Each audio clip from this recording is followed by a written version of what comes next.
श्रीमती रत्नप्रभा महाजन यांना विनंती, त्यांनी आपल्या प्रथेप्रमाणे चाफ्याची पर्दी देऊन पाहुण्या.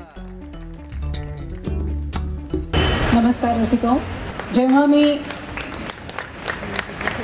डॉक्टर महेश करंदीकर आपल्याकडे नाशिकहून आले, त्यांच्याविषयी जेव्हा मी बरंच काही जाणून घ्यायचा प्रयत्न करत होते, तेव्हा माझ्या असं लक्षात आलं की डॉक्टर महेश करंदीकर म्हणजे एक अद्भुत रसायन आहे. त्यांच्याकडे भरपूर ज्ञान आहे, भरपूर माहिती आहे, भरपूर विषय आहेत बोलण्यासारखे. त्यामुळे ही सगळी माहिती या मर्यादित वेळामध्ये कशी त्यांच्याकडून काढून घ्यायची खरोखर माझी परीक्षा आहे आज. पण मी प्रामाणिक प्रयत्न करणार आहे, जितकं मला शक्य होईल तितकी तुमच्यासमोर मी माहिती आणून द्यायचा प्रयत्न करणार आहे. त्यातूनही काही प्रश्न तुमचे अनुत्तरित राहिले तर मला वाटतं डॉक्टरांच्या परवानगीने शेवटचे काही मिनिटं आपण प्रश्नोत्तरासाठी ठेवूया. आम्ही कागद आणि पेनची व्यवस्था केलेली आहे. तुमच्या मनातले प्रश्न कागदावर लिहून आमच्यापर्यंत पोहोचवलेत तर त्याची उत्तरं नक्कीच डॉक्टर तुम्हाला देतील. आपण जळगाव जिल्ह्यातल्या भुसावळहून आलात, आपलं शालेय शिक्षण तिथे झालं. तर या भुसावळमधल्या 1937 साली स्थापन झालेल्या शाळेमध्ये, शाळेच्या संपूर्ण इतिहासात आपण असं म्हणू शकतो की पहिल्यांदी 10वीच्या बोर्डाच्या परीक्षेमध्ये मेरिट लिस्टमध्ये आलेला एक छोटा 15 वर्षाचा महेश करंदीकर, ते एक जगविख्यात न्यूरोसर्जन डॉक्टर महेश करंदीकर. इथपर्यंतच्या आपल्या या करिअर आलेखाकडे बघायचं झालं तर एक थोडक्यात आपण कसं सांगू शकाल? सर्वप्रथम वैचारिक प्रगल्भता खूप असलेला पार्ल्याचा श्रोतृवृंद आणि माझ्यावरच्या प्रेमामुळे पार्ल्या बाहेरूनही बरेच जण आलेले, त्या सगळ्यांना माझा मनापासून नमस्कार आणि नवीन वर्षाच्या शुभेच्छा. माझे आई वडील दोघेही रेल्वेमध्ये सर्व्हिसला होते, त्यामुळे बऱ्याच ठिकाणी बदल्या व्हायच्या. तर शालेय शिक्षणाच्या वेळी मी भुसावळला होतो आणि तिथली जी न्यू इंग्लिश हायस्कूल आहे त्या हायस्कूलच्या इतिहासात 1937 साली ती स्थापन झाली. त्याच्यानंतर मी मॅट्रिकला बोर्डात आलेला पहिला विद्यार्थी आणि तेव्हापासून मी रत्नप्रभाताईंना पहिल्यांदा भेटलो तेव्हा त्यांना म्हटलं की आम्ही पार्ले टिळक शाळेचे पेपर्स अभ्यासत असू आणि ते सोडवायचा प्रयत्न करत असू. त्याच्यामुळे पार्ल्याशी माझं नातं तेव्हापासूनच आहे. तिथून पुढे मग मेडिकलच्या शिक्षणासाठी मी पुण्याला आलो. तिथे MBBS आणि MS जनरल सर्जरी केलं. MS जनरल सर्जरीला मी पुणे विद्यापीठामध्ये प्रथम आलो आणि नंतर ब्रेन सर्जरी आणि हार्ट सर्जरी हे महाराष्ट्रात फक्त मुंबईलाच होत होतं. त्याच्यामुळे मग मुंबईला KM हॉस्पिटलमध्ये मी ब्रेन सर्जरीचं शिक्षण घेतलं. KM हॉस्पिटलमधलं शिक्षण झाल्यानंतर मला इच्छा होती परदेशात जाऊन आणखीन अत्याधुनिक शस्त्रक्रियांबद्दलचं शिक्षण घ्यावं. आमचे जे KM मध्ये 3 प्रोफेसर्स होते, डॉक्टर पंड्या, डॉक्टर नागपाल आणि डॉक्टर कारापूरकर, त्यांना मी जेव्हा सांगितलं तेव्हा ते म्हणले की आधी तुला भारतात वेगवेगळ्या संस्थांमध्ये काय आहे हे कुठे माहिती आहे, तर परदेशात जेव्हा जाशील तेव्हा you are an ambassador of our country, तर तुला भारतातल्या महत्वाची जी ठिकाणं आहेत तिथे जाऊन एक छोटी फेलोशिप तरी करायला पाहिजे. म्हणून मग भारतातल्या अनेक संस्थांमध्ये शॉर्ट फेलोशिप्स केल्या आणि मग जगभर मी अनेक ठिकाणी होतो वेगवेगळ्या अत्याधुनिक शस्त्रक्रिया शिकायला. आणि नंतर मग स्वतःची प्रॅक्टिस इंडिपेंडेंट नाशिकला सुरू केल्यानंतर तिथे बऱ्याच नवीन गोष्टी करायचा प्रयत्न केला आणि करंदीकर ट्रस्ट हा माझा एक सामाजिक कार्यक्रमासाठीचा ट्रस्ट स्थापन केला. त्याच्यातर्फे प्रिव्हेंटिव्ह न्यूरोलॉजी आणि न्यूरोसर्जरीमध्ये काही काम केलं. म्हणजे रोड ऍक्सिडेंट्स होऊ नये म्हणून हेल्मेट अवेअरनेस आणि असे प्रोग्राम्स केले. पॅरालिसिसच्या प्रिव्हेन्शनसाठी बरेच कार्यक्रम केले.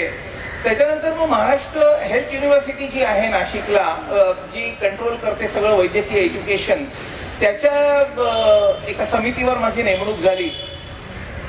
नंतर वैद्यकीय महाविद्यालयामध्ये मी ब्रेन सर्जरीचं डिपार्टमेंट सुरू केलं. मग मेडिकल कॉलेजमध्ये मुलांना शिकवता शिकवता संशोधन आणि रिसर्च वर्ककडे वळलो. मग राज्यस्तरावर, मग नॅशनल लेवलला, मग इंटरनॅशनल लेवलला अनेक ठिकाणी अनेक कॉन्फरन्सेसमध्ये माझी टॉक्स झाली, पेपर प्रेझेंटेशन झालं. आणि आता मला नॅशनल मेडिकल असोसिएशन तर्फे ऑनररी प्रोफेसरशिप मिळालेली आहे. मी गेल्या काही वर्षापासून योगाचा पण अभ्यास करतो आहे आणि वर्ल्ड योगा कॉन्फरन्सेसमध्ये पण माझी बरीच भाषणं झालेली आहेत.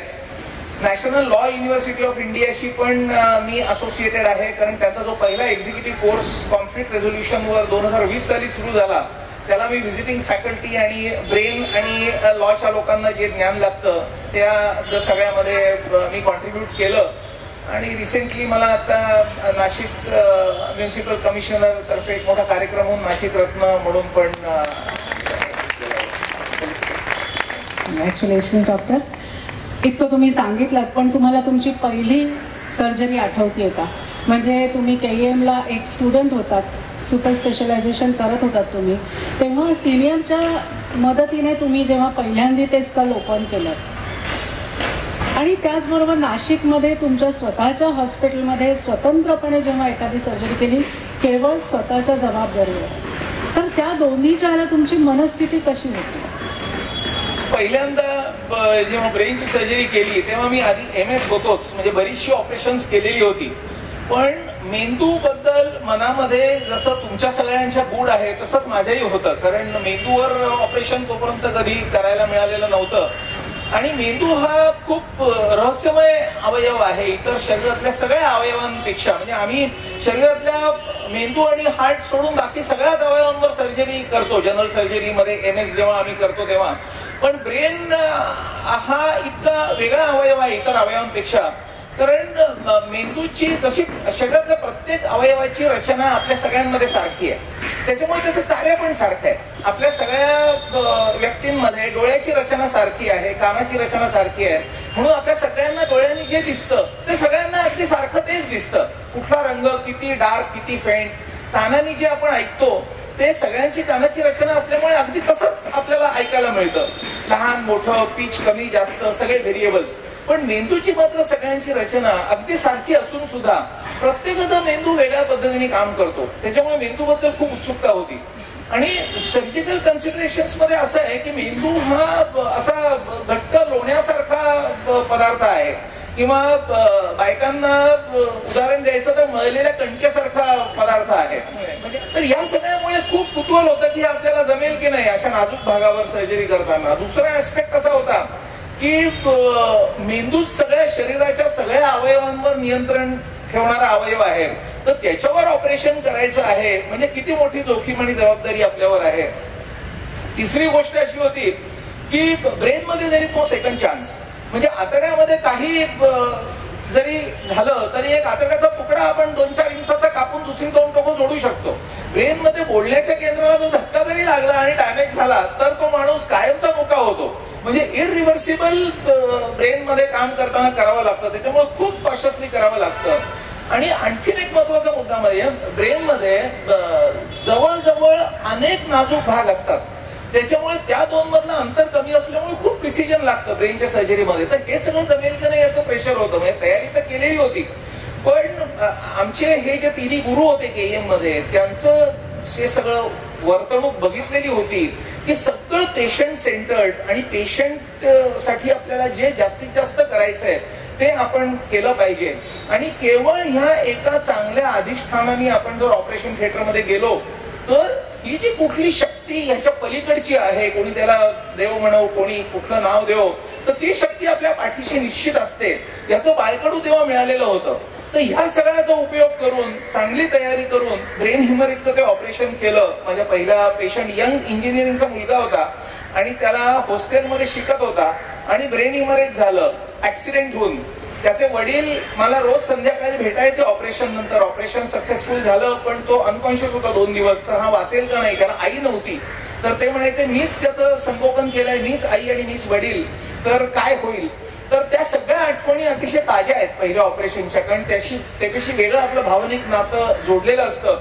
आणि तो पेशंट छान झाला आणि आज तो इन्फोसिस मध्ये खूप मोठ्या पदावर आहे. इंटरेस्टिंगली तो कोविडच्या आधी काही काळामध्ये बेल्जियम मध्ये गेला आणि त्याला तिथे काही प्रॉब्लेम झाला, तर त्यांनी मला तिथून फोन केला की मी आता काय करू. तर मी तिथे इरास्मिया हॉस्पिटलमध्ये एक फेलोशिप केली होती, तिथे लगेच फोन करून त्याची सगळी सोय करून दिली. तर असं खूप नातं जमतं, म्हणजे पहिल्या काही पेशंट्सशी आपण कनेक्टेड राहतो. आणि नाशिक मधली पहिली पेशंट जी माझी होती ही लहान मेंदूच्या ट्युमरची होती ते पण नाजूक ऑपरेशन होतं. प्रायव्हेट प्रॅक्टिस मध्ये गेल्यानंतर पहिलंच ऑपरेशन आणि लहान मेंदूचा ट्युमर म्हणून खूप टेन्शन होतं. केईएम मध्ये निदान आमच्या तिन्ही गुरूंचं छत्र आमच्यावर होतं, इथे तर कोणीच नव्हतं. पण तरी आता तुम्हाला सांगितलं तसं मनापासून पेशंटचं चांगलं व्हावं हे अधिष्ठान मनामध्ये ठेवून जे काय आपण शिकलेलो आहे त्याचा चांगल्यात चांगला उपयोग करून पेशंटचं तेही ऑपरेशन सक्सेसफुल झालं आणि ती पण आता छान आहे, अगदी नॉर्मल आहे. फॉर्च्युनेटली तो ट्युमर बेनाईन निघाला, म्हणजे कॅन्सर नव्हता, त्याच्यामुळे ती अगदी छान आहे. Very good. डॉक्टर, सर्जरी करायच्या आधी काही प्रार्थना वगैरे म्हणता तुम्ही, म्हणजे grace my expertise and have mercy on the patient वगैरे? मला असं वाटतं की मनामध्ये आपल्या जर अधिष्ठान असलं कुठल्याही गोष्टीचं तर तीच प्रार्थना असते. आणि प्रार्थना आपण एकदा म्हणतो आणि ती संपते, पण सतत जर मनामध्ये एखाद्या चांगल्या गोष्टीचं अधिष्ठान असलं तर ते सतत राहणाऱ्या प्रार्थनेसारखं आपल्याला पाठबळ पुरवतं. गीतेच्या 18व्या अध्यायातला 14वा श्लोक आपल्याला सांगतो, दैवम एव पंचमम. 5वं कारण कुठल्याही गोष्टीच्या यशासाठी हे दैव आहे. म्हणजे पहिलं कारण कर्ता आहे, दुसरं कारण अधिष्ठान मनामध्ये तुम्ही काय हेतू आहे ते आहे, तिसरं कारण तुमची अवजारं आहेत, इन्स्ट्रुमेंट आहेत, चौथं कारण तुमचं स्किल आहे आणि 5वं कारण शेवटी दैव आहे. पण तेच ऑपरेशन त्याच ऑपरेशन थिएटरमध्ये त्याच प्रकारचं ट्रेनिंग झालेल्या न्यूरोसर्जननी केलं तरी 10 पैकी 8 पेशंट अगदी चांगले होतात, एखाद्याला थोडा पॅरालिसिस राहतो आणि एखादा दगावतो. तर हे सगळं कसं ठरतं, सगळे इतर फॅक्टर्स सेम असून. तर मला असं वाटतं की ती प्रार्थना, ते अधिष्ठान हे सतत मनामध्ये असतंच. मला वाटतं आणखीन आपण मेंदूमध्ये बरंच काही जाणून घ्यायचं आहे त्याच्याविषयी. तर आणखीन घुसायच्या आधी मला वाटतं आपण त्याची रचना, त्याच्यातली विविध केंद्र ही कशी कुठे स्थित असतात ते आपण. आपल्या मेंदूचे सगळ्यांच्या हे 2 भाग असतात, एक उजवा आणि डावा. मेंदूचा उजवा भाग शरीराची डावी बाजू कंट्रोल करतो आणि मेंदूचा डावा भाग शरीराची उजवी बाजू कंट्रोल करतो. या प्रत्येक हाफचे एक पुढचा भाग असतो ज्याला म्हणतात फ्रंटल लोब, जिथे बुद्धीची केंद्र आहेत, डिसिजन मेकिंगची केंद्र आहेत, ऍडमिनिस्ट्रेटिव्ह स्किलची केंद्र आहेत आणि सगळे निर्णय क्षमता आणि सगळं हे पुढच्या भागावर अवलंबून असतं फ्रंट लोब. हा जो खालचा लोब आहे याला म्हणतात टेम्पोरल लोब. इथे स्मरणशक्तीचं केंद्र आहे, विचारांचं केंद्र आहे, भावनांचं केंद्र आहे. त्या दोन्हीला जोडणारा हा जो लोब आहे याला म्हणतात परायटल लोब. इथे सगळ्यामध्ये सुसूत्रता आणणं मुवमेंट्स मध्ये हे याचं काम आहे. म्हणजे आपण जेव्हा कुठली साधी मुवमेंट करतो, आपण शर्ट घेतो, तो घालतो, त्यावेळी एक सिक्वेन्स असतो सगळ्या मसल्सचा, की ठराविक ती बाही बघणं, त्याच्यामध्ये हात घालणं. तर हा सगळा कोऑर्डिनेटेड एफर्ट जे आहेत ते कोऑर्डिनेटेड एफर्ट्स करण्याचं काम परायटल लोब मध्ये आहे. मागचा जो भाग आहे त्याला म्हणतात ऑसिपिटल लोब, तिथे दृष्टीचं आकलन होण्याची केंद्र आहेत. नंतर हा जो लाल आहे हा लहान मेंदू आहे जो शरीराचं बॅलन्स मेंटेन करतो चालताना. म्हणजे लहान मेंदू जर काही प्रॉब्लेम तिथे झाला तर माणसाचा बॅलन्स डिस्टर्ब होतो आणि झोप गेल्यासारखा माणूस चालतो. आणि हे जे खालचं सेंटर आहे याला म्हणतात ब्रेन स्टेम, इथे आपल्या हृदयाचं नियंत्रण करणारी केंद्र असतात, श्वासोश्वासाचं नियंत्रण करणारी केंद्र असतात, कॉन्शियसनेसची सेंटर्स असतात.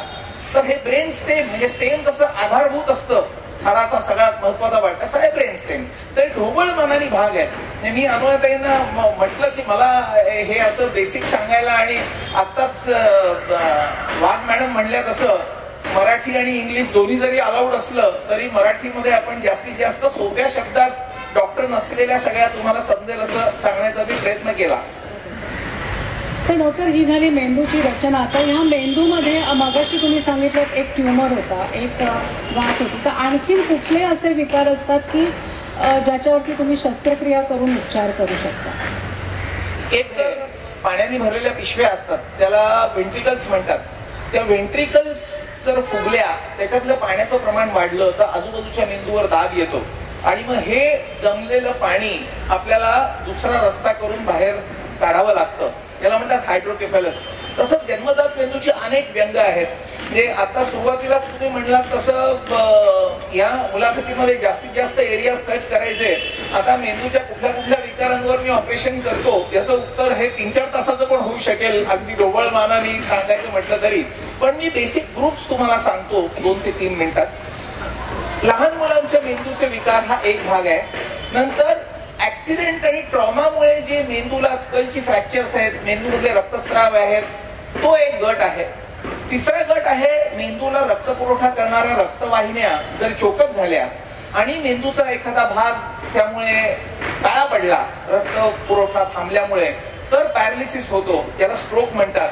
स्ट्रोक सुद्धा दोन प्रकारचे असतात. एक इस्केमिक स्ट्रोक म्हणजे रक्तपुरवठा नसल्यामुळे, आणि दुसरा ब्रेन मध्ये जर ब्लिडिंग झालं तर जो होणारा स्ट्रोक आहे त्याला हिमोरेजिक स्ट्रोक म्हणतात. आणखी एक गट म्हणजे इन्फेक्शन्स आहेत, ब्रेनची इन्फेक्शन्स. मग त्याच्यामध्ये बॅक्टेरियल इन्फेक्शन्स आहेत, व्हायरल इन्फेक्शन्स आहेत. आपल्याला हातापायाला जशी इन्फेक्शन्स होतात, गळवं होतात, तशी मेंदूमध्ये सुद्धा गळवं होतात. मेंदूचा टीबी होतो, तो सुद्धा अनेक प्रकारचा टीबी असतो मेंदूच्या टीबी मध्ये. नंतर पोटातले जंत कधी कधी मेंदूमध्ये जातात, त्याला न्यूरोसिस्टिस सर्कोसिस म्हणतात, आणि त्याला जंताचं औषधच फक्त द्यावं लागतं. डिजनरेटिव्ह डिसीज आहेत, म्हणजे पार्किन्सन्स आहेत, डिमेन्शिया आहेत, असे अनेक प्रकारचे मेंदूचे विकार आहेत ज्याच्यावर आम्ही ऑपरेशन करतो आणि पेशंट बरे करतो. डॉक्टर, आता आपण स्ट्रोकचा विषय काढला. समजा जर का एखाद्या व्यक्तीला घरी असा स्ट्रोक आला, म्हणजे डोकं प्रचंड दुखलं आणि एकदम चक्कर येऊन तो पडला आणि एखाद्या शरीराचा भाग जर का बधीर झाला, तर घरी ताबडतोब अशी काय ट्रीटमेंट त्याला द्यायला पाहिजे? म्हणजे कारण कधी कधी ॲम्ब्युलन्स येऊन हॉस्पिटलमध्ये पोहोचेपर्यंत बराच वेळ जातो, तर त्याच्यासाठी प्राथमिक अशी सेवा काय देता येईल? खूप वेळा स्ट्रोकच्या पेशंटमध्ये ब्लड प्रेशर वाढलेलं असतं, तर ब्लड प्रेशर किती आहे हे बघायला पाहिजे, आणि जर बीपीची गोळी मिस झालेली असेल तर ताबडतोब बीपीची गोळी द्यायला पाहिजे. म्हणजे घरातल्या घरात करता येण्यासारख्या गोष्टी खूप कमी आहेत, त्या मी तुम्हाला सांगतोय. एक म्हणजे हा पॉइंट आहे हायपरटेन्सिव्ह स्ट्रोक्स मध्ये. दुसरी गोष्ट, खूप वेळा स्ट्रोक जेव्हा येतो ना, तेव्हा मेंदूचा एक भाग जिथे रक्तपुरवठा आहे कमी होतो किंवा ब्लिडिंग होतं, तिथून extra abnormal unwanted electric currents ब्रेनवर पसरतात आणि फिट्स येतात, म्हणजे झटके येतात दोन्ही हातापायाला, ज्याला आकडी म्हणतात.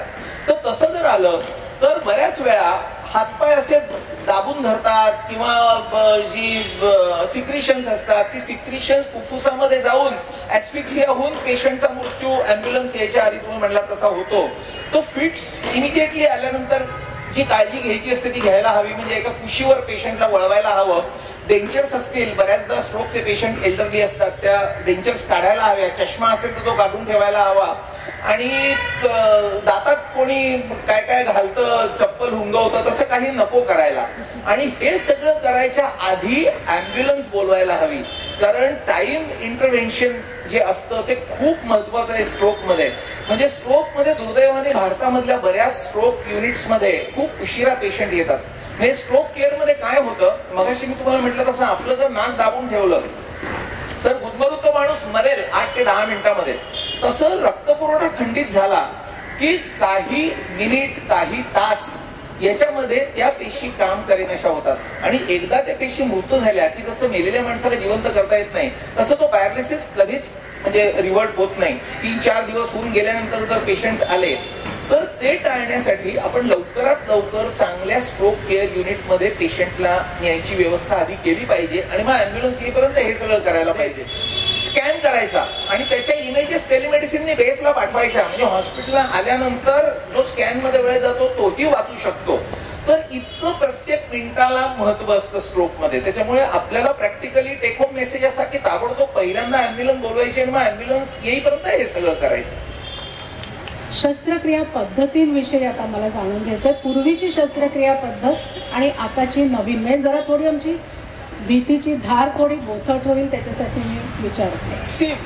मेंदूच्या शस्त्रक्रियांमध्ये सगळ्यात महत्वाचा भाग असतो की एखाद्या ठिकाणी जिथे ट्युमर असतो किंवा ब्लिडिंग असतं त्याच्या आजूबाजूच्या मेंदूला अजिबात धक्का न लावता फक्त जो डिसीज पार्ट आहे तो आपण काढला पाहिजे. पूर्वीच्या काळी काय कल्पना असायची लोकांची, ब्रेन सर्जरी झाल्यानंतर 4-8 दिवस पेशंट आयसीयू मध्ये राहणार, नंतर व्हीलचेअरवर 8-15 दिवस राहणार आणि नंतर अर्धवट पॅरालिसिस होऊन बरा होणार. आज परिस्थिती अशी आहे की आज दुसऱ्या दिवशी ब्रेन ट्युमरचे मोस्ट ऑफ द पेशंट्स आमचे वॉर्ड मध्ये चालतात फिरतात. म्हणजे 24 तासानंतर आयसीयू मध्ये पण राहावं लागत नाही. याला खूप टेक्नॉलॉजिकल डेव्हलपमेंट ज्या झाल्या आहेत त्याचा आम्हाला उपयोग झालाय.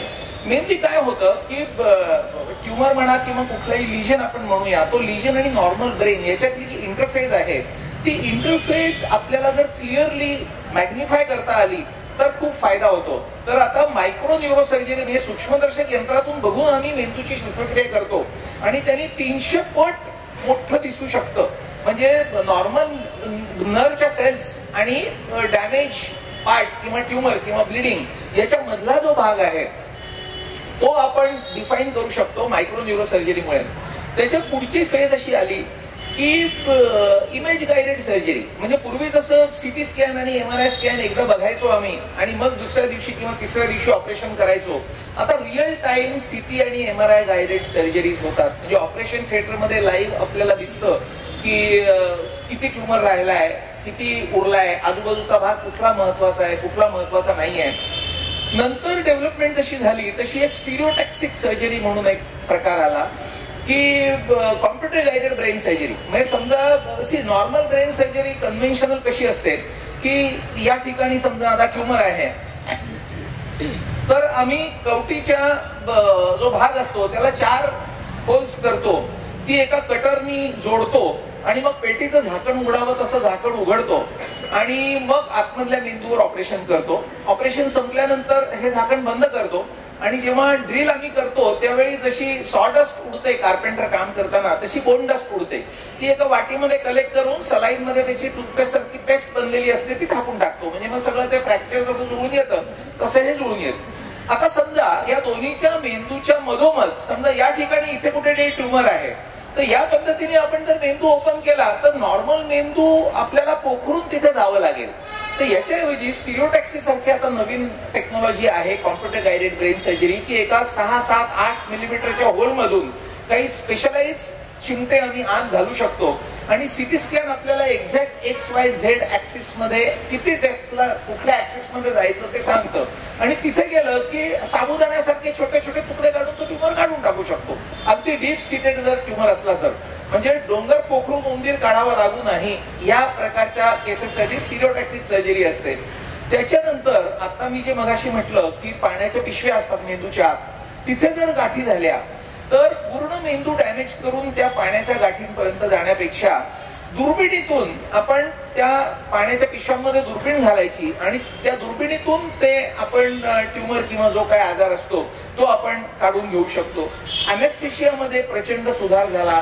त्याच्यामुळे ऑपरेशन सुरू असताना जे ब्लड प्रेशर असतं त्याच्यातली फ्लक्च्युएशन्स आहेत, कार्बन डायऑक्साईडचं प्रमाण, ऑक्सिजनचं प्रमाण हे सगळं कंटिन्युअसली मॉनिटर्ड दिसतं आपल्याला अनेस्थेशिया मशीन मध्ये.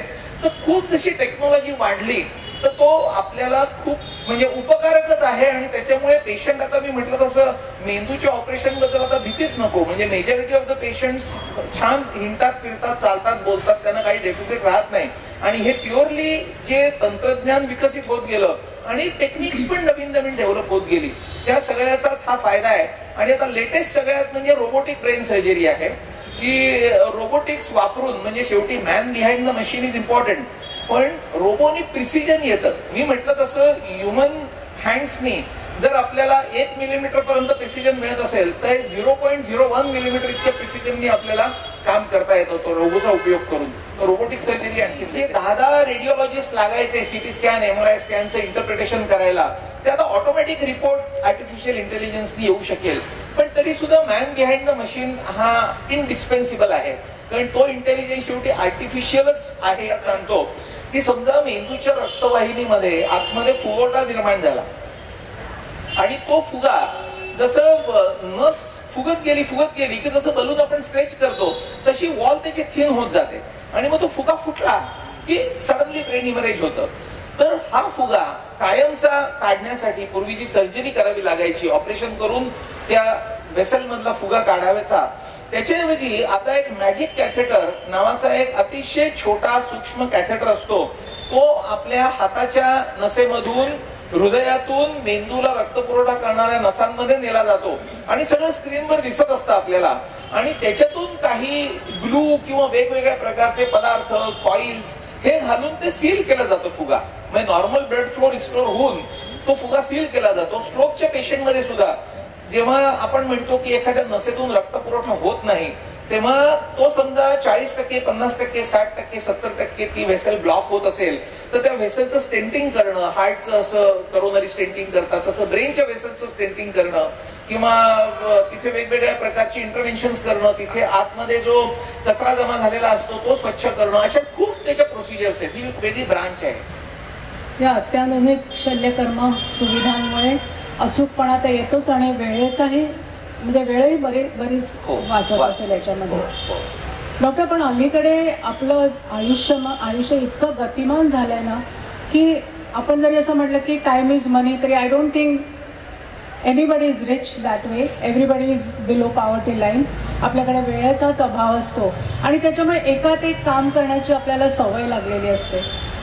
तर त्यालाच मला वाटतं मल्टीटास्किंग असं आपण म्हणतो. तर त्या मल्टीटास्किंग मुळे आपल्या मेंदूवर काही विपरीत परिणाम होऊ शकतो का? खूप चांगला प्रश्न आहे हा.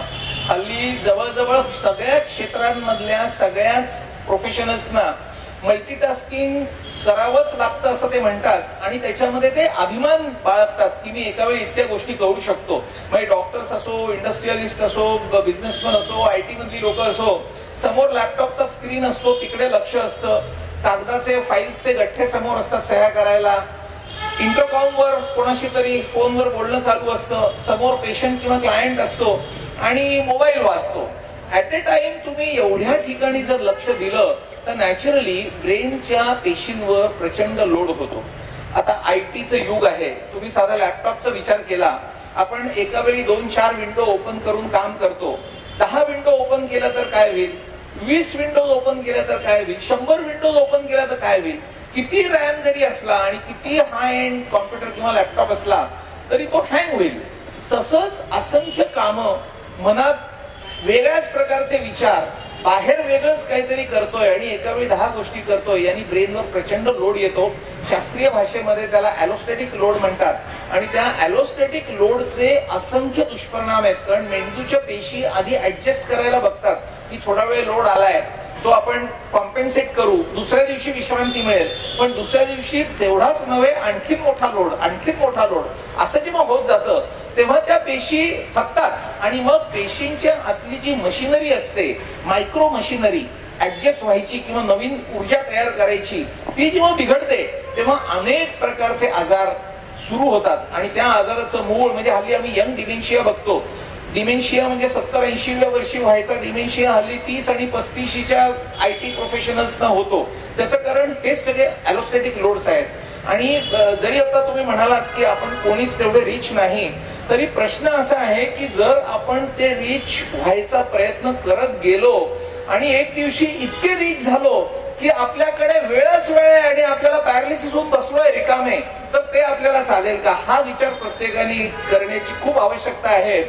एक मनात गोष्ट आली ती 2 मिनिटात सांगतो की एका हाय स्पीडनी हाय एंड कार जात होती आणि त्या कारवर एक प्रचंड वेगाने दगड येऊन आदळला. म्हणून त्यांनी गाडी थांबवली, साईडला घेतली आणि दगड मारणाऱ्या छोट्या मुलाला विचारलं की काय हवंय तुला.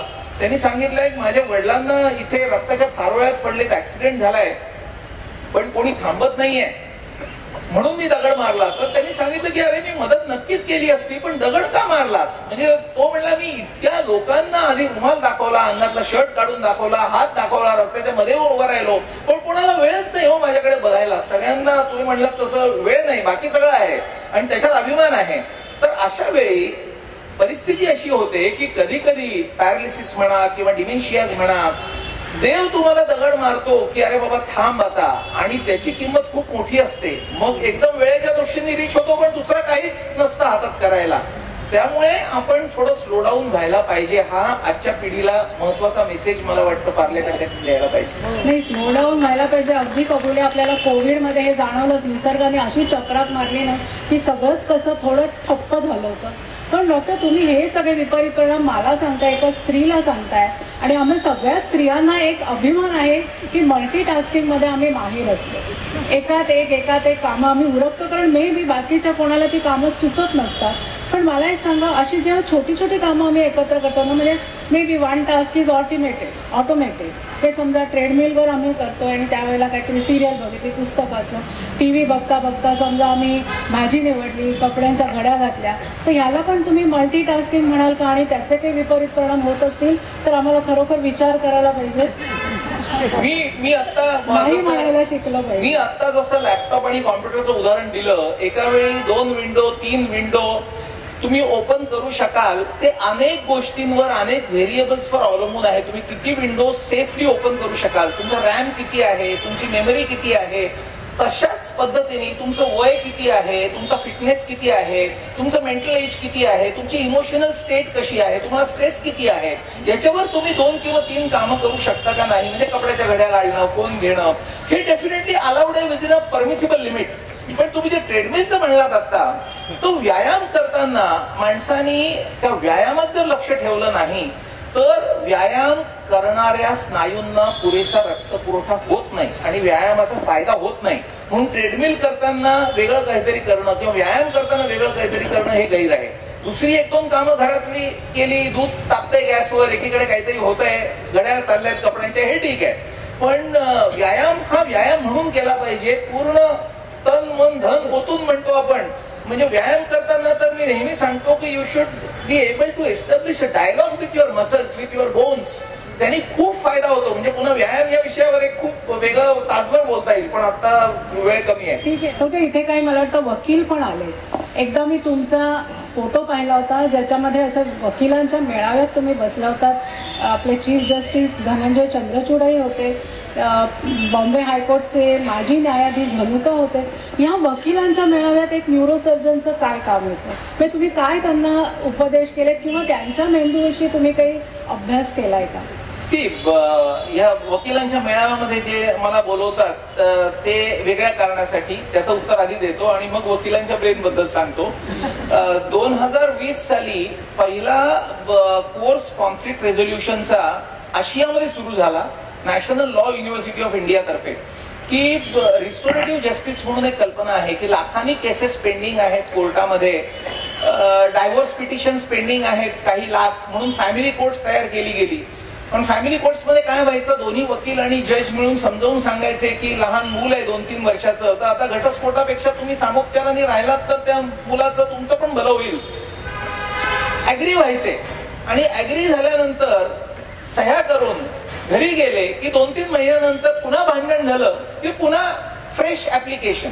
त्याच्यामुळे ह्याचं यश जेव्हा मिळेल असं झालं तेव्हा असा प्रश्न विचारण्यात आला की आपले जे वकील आणि जजेस तिथे आहेत त्यांना काही कन्व्हेन्शनल काउन्सिलिंगचं ट्रेनिंग आहे का, त्यांना सायकोलॉजी शिकवली जाते का लॉ कॉलेजमध्ये. तर ते जेव्हा नाही असं उत्तर आलं त्यावेळी जगभरामध्ये जे कॉन्फ्लिक्ट रेझोल्युशनचे कोर्सेस आहेत त्याच्यातला पहिला एक्झिक्युटिव्ह कोर्स भारतातला 2020 साली सुरू झाला आणि त्याला मी फॅकल्टी होतो ब्रेनच्या दृष्टीने. मी त्याला थोडक्यात सांगितलं की human brain is design for piece, harmony, सगळ्यांना सुख समाधान शांती हवी असते. कोणाला काही असं वाटत नाही की मी 25 वर्ष तुमच्या विरुद्ध कोर्टात केस लढावी. मग लोक का लढतात, त्याच्या मागची कारणं, त्याच्या मागचं विज्ञान, त्याच्या मागची न्यूरोकेमिस्ट्री, सायकोलॉजी, या संबंधी माझी टॉक्स असतात वकिलांच्या प्लॅटफॉर्मवर. आणि वकिलांच्या मेंदूमध्ये असं आहे की त्यावेळी एका वकिलांच्या अधिवेशनात मला प्रमुख पाहुणा म्हणून बोलावलं होतं. तर ती पहिलीच वेळ माझा वकिलांशी इंटरॅक्शन व्हायची. तेव्हा मनात भीती होती, कारण वकील म्हटलं म्हणजे वकील नसलेल्या लोकांना भीती वाटते नाही की त्यांच्यापासून 4 हात लांब राहिलेलं बरं किंवा त्यांच्याकडे जायची वेळ नाही आली आपल्याला तर बरं. तसंच मला वाटलं तिथे आपण काय बोलावं.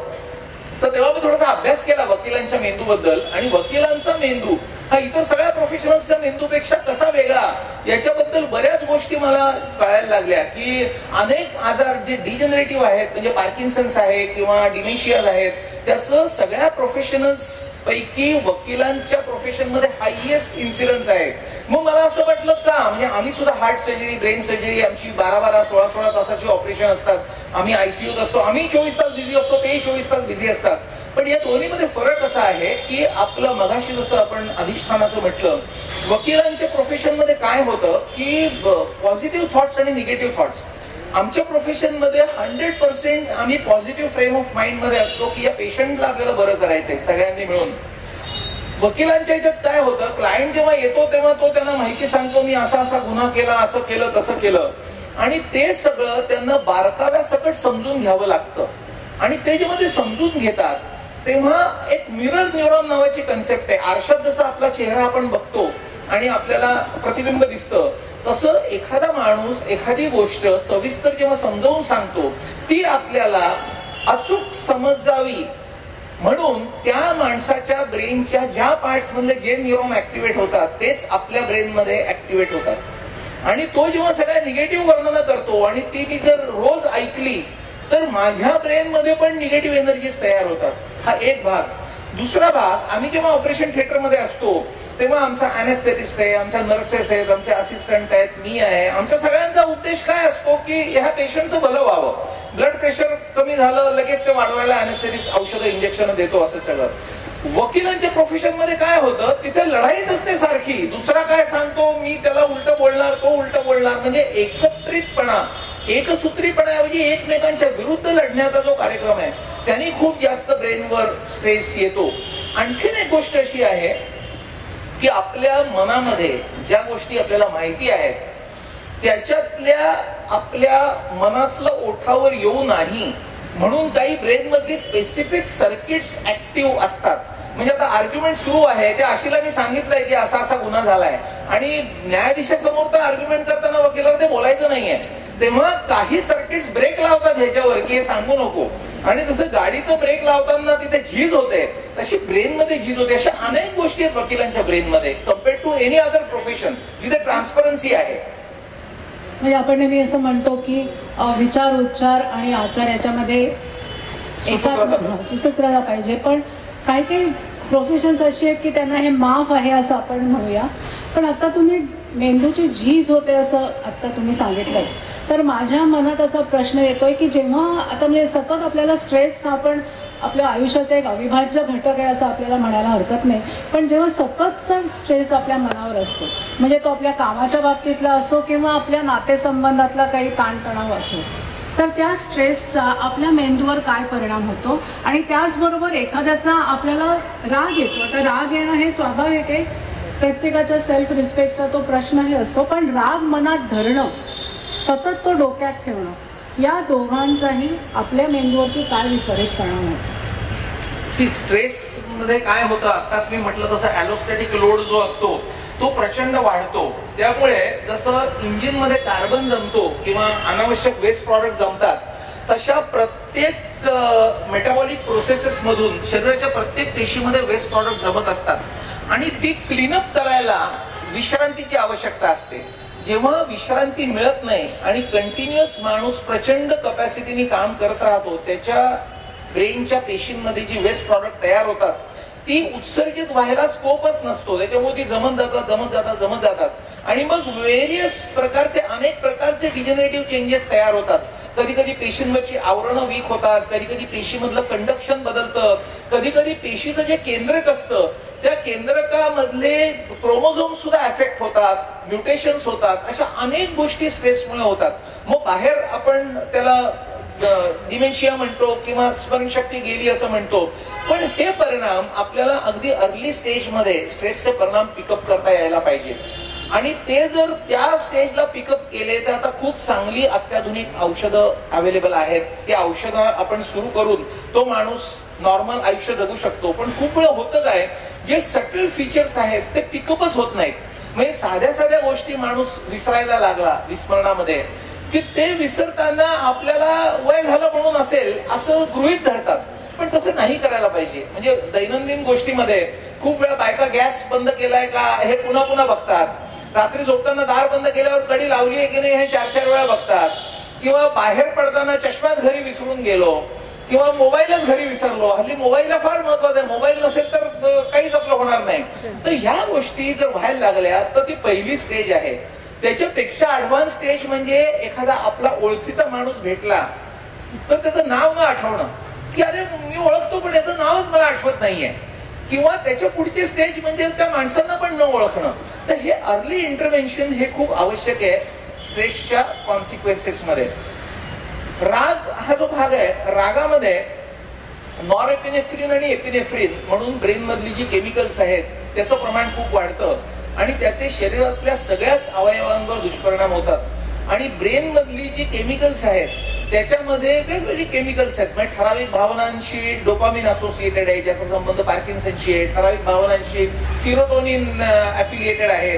तर या सगळ्याचे रेशोज फार महत्वाचे आहेत. जेव्हा माणूस रागावतो ना, तेव्हा सडनली ॲड्रिनालिन आणि नॉन ॲड्रिनालिन वाढलं की रेशो खटाखट बदलतात आणि मग अनहेल्दी ब्रेन तयार होतो. आणि तो अनहेल्दी ब्रेन दोन्ही दृष्टीने, एक तर त्या माणसाला वेगवेगळे मेंदूचे विकार घडवतो आणि ॲबनॉर्मल रिस्पॉन्सेस जनरेट करतो.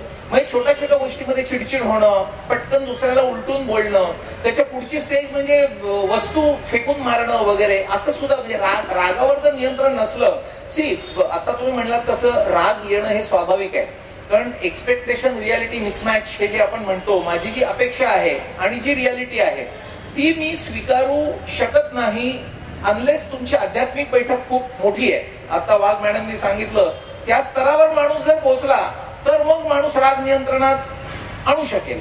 पण तोपर्यंत आपल्याला राग हा आल्यावर पूर्ववत स्थितीमध्ये यायला किती वेळ लागतो ते बघून तो पिरियड आपल्याला कमी कमी कमी कमी करता यायला पाहिजे. म्हणजे काही सेकंदात जर आपल्याला तो राग पूर्ववत स्थितीमध्ये आणता यायची केपेबिलिटी मिळवली तरी सुद्धा आपण ब्रेनच्या पेशींवर होणारे जे रागाचे दुष्परिणाम आहेत ते रागाचे दुष्परिणाम टाळू शकतो.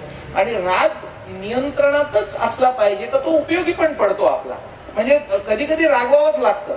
आता रत्नप्रभाताई शाळेत होत्या तेव्हा त्यांना मुलांवर रागवायलाच पाहिजे. जर नाही अभ्यास केला तर रागवल्याशिवाय मार्क कसे मिळणार. म्हणजे तो राग हा उपयुक्त राग आहे, पण तो एका ठराविक व्यक्तीच्या अगेन्स्ट डायरेक्ट केलेला नाहीये, त्याच्या कृतीबद्दल डायरेक्ट केलेला आहे. हे डिस्क्रिप्शन आपण रागाच्या बाबतीत शिकलं पाहिजे.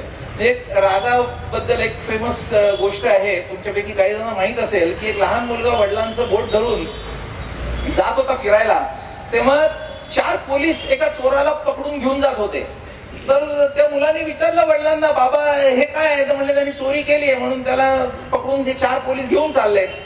दुसऱ्या दिवशी पुन्हा फिरायला निघाला तर राजा जात होता त्याच्या अनेक शिपायांसकट. तर तो म्हणला, बाबा बाबा बघा मोठा चोर, काल तर 4च होते, आज किती आहेत? तेव्हा वडिलांनी त्याला सांगितलं की 2 मध्ये फरक असा आहे की काल त्या पोलिसांच्या ताब्यात तो गुन्हेगार होता, आज या राजाच्या ताब्यात सगळे आहेत. तसा राग आपला ताब्यात जर असला तर त्याचा योग्य उपयोग आपण कुठे कसा केव्हा करायचा हे सिलेक्टिव्हली ठरवून रागवू शकतो आणि पुन्हा नॉर्मल स्टेजला येऊ शकतो. म्हणजे ब्रेनला डॅमेज होत नाही रागाचा. म्हणजे तुमच्यामध्ये असं राग मनात ठेवणं हे अतिशय वाईट गोष्ट आहे. अगदीच अगदीच. पण डॉक्टर कधी कधी असं होतं की काहीतरी पूर्वीच्या अशा घटना असतात ज्या आपल्या सबकॉन्शियस माइंडमध्ये अशा रुतून बसलेल्या असतात, काही मेंटल ट्रॉमा असतो.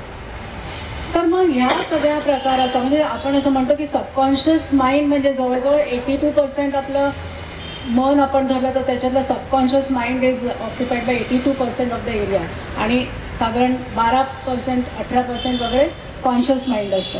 तर हे सबकॉन्शियस माइंडमध्ये एखादी गोष्ट जर का अशी रुतून बसली असेल तर त्याचा पुढे कधीतरी आपल्या आयुष्यामध्ये आपल्या शारीरिक स्वास्थ्यावर किंवा शरीर क्रियात्मक स्वास्थ्यावर काही विपरीत परिणाम होऊ शकतो का?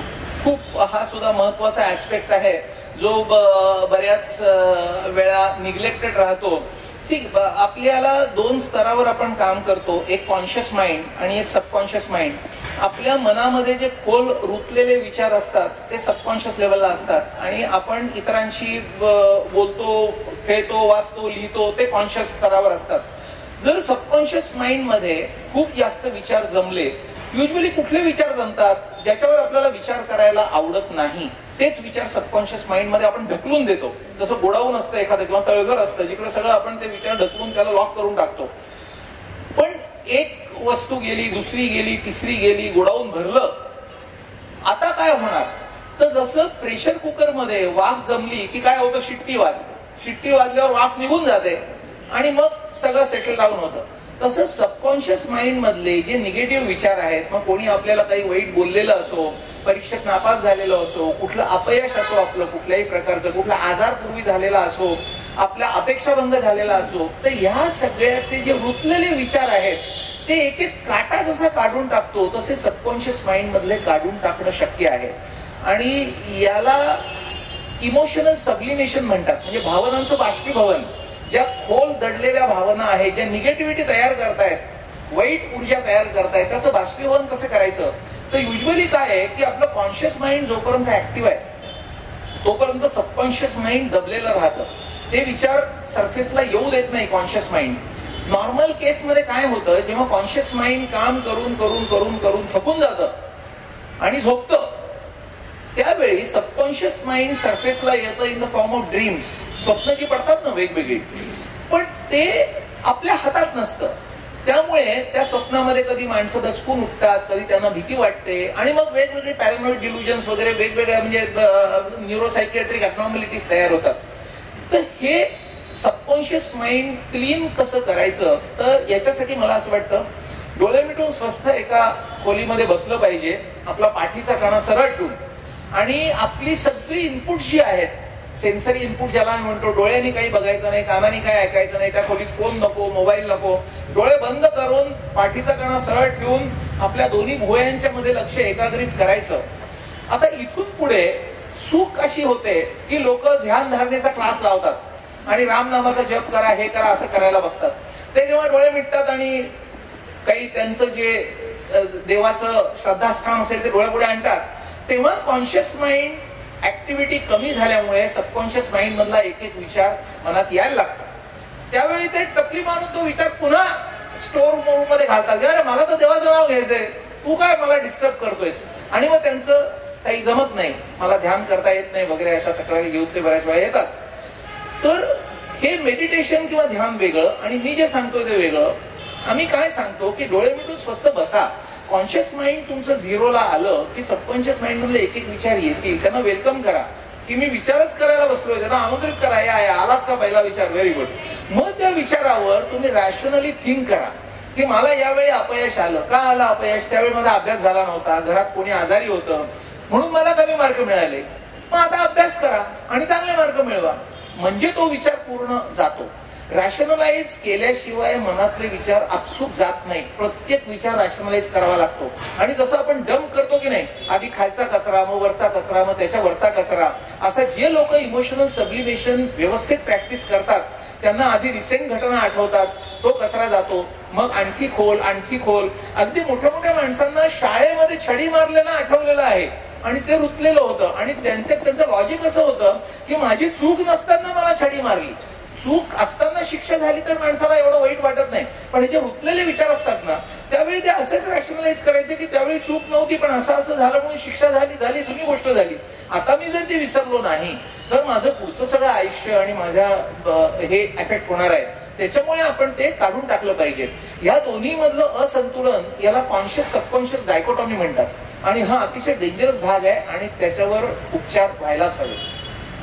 एवढं म्हणजे हे जे सबकॉन्शियस लेवलला जाऊन एखाद्या आजाराकडे बघणं आणि त्याच्यावरती एखादी अशी ऑल्टरनेटिव्ह मोडॅलिटीचा वापर करणं, हे याच्याशी तुम्ही ऍग्री होता का? तुम्ही पूर्ण. आता तर नुसतं मीच नाही, जगामध्ये सगळीकडे आपल्याकडे पूर्वीच्या काळी जे आयुर्वेद होमिओपॅथी होते ते तुम्हाला कदाचित माहिती असेल की खूप एक तास 2-2 तास हिस्ट्री घेतात आयुर्वेदाची आणि होमिओपॅथीची.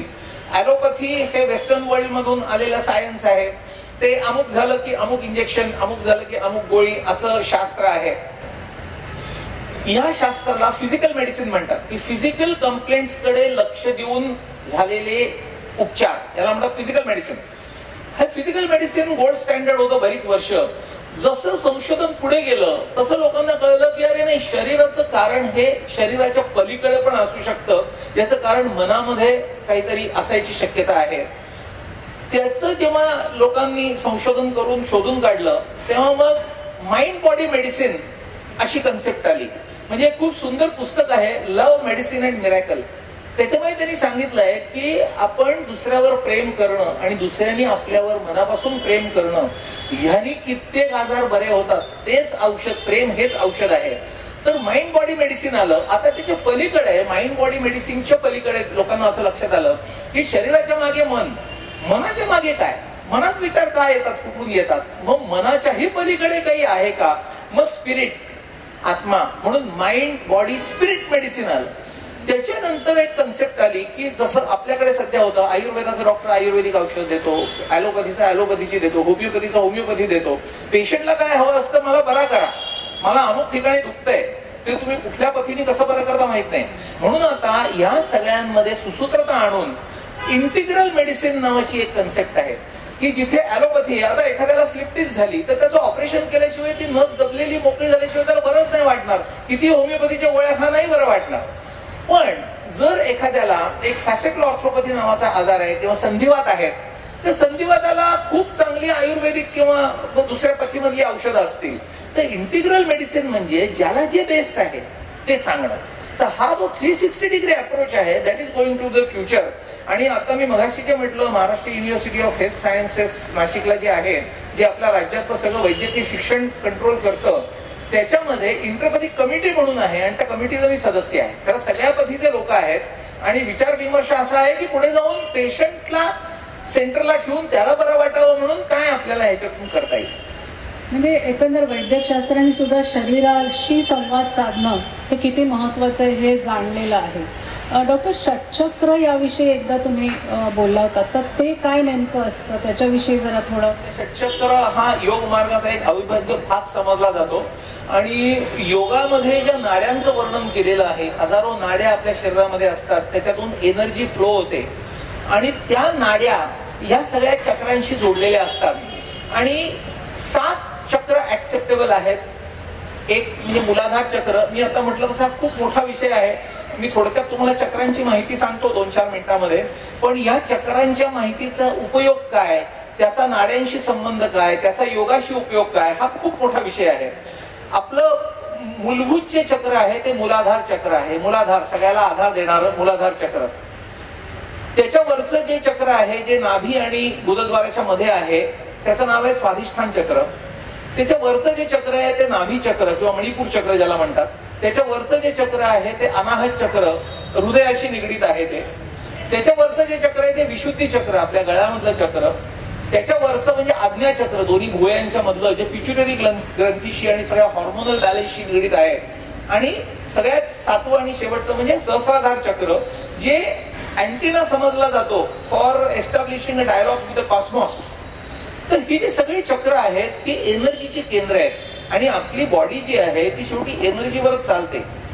पूर्वीच्या काळी, आता मी 2 महिन्यापूर्वी लोणावळ्याला होतो, तुम्ही आता म्हणलात तसं चीफ जस्टिस आणि सगळे स्टेट आणि नॅशनल लेवलचे वकील तिकडे होते. तर स्वामी कुलवयानंदांचं आश्रम, तो कैवल्यधाम जे आहे तिथे होतो. तिथे याच्यावर बरंच काम चालतं आणि ह्या सगळ्या चक्रांमधली एनर्जी नाड्यांमधून शरीरात वाहते आणि ह्याचा शोध शेकडो वर्षापूर्वी किंवा हजारो वर्षापूर्वी आपल्या ऋषीमुनींनी लावलेलाच होता. आणि कदाचित ते शास्त्र खूप ऍडव्हान्स असावं हे आता मॉडर्न सायन्सेसना ऍक्सेप्ट झालेलं आहे आणि म्हणून ते पुन्हा मागे जाऊन त्याचा शोध लावण्याचा प्रयत्न करतात की त्या एनर्जीज कशा वाहतात, कुठे वाहतात, त्या चक्रांचा आपल्या ऑर्गनशी संबंध काय. मी आता बोलताना म्हटलं तसं की अनाहत चक्र म्हणजे हृदयाशी निगडीत आहे. मग हृदयाचा, करोनरीचा अनाहताच्या एनर्जीशी काय संबंध आहे. मग पुन्हा प्राणाची कन्सेप्ट आहे योगामध्ये.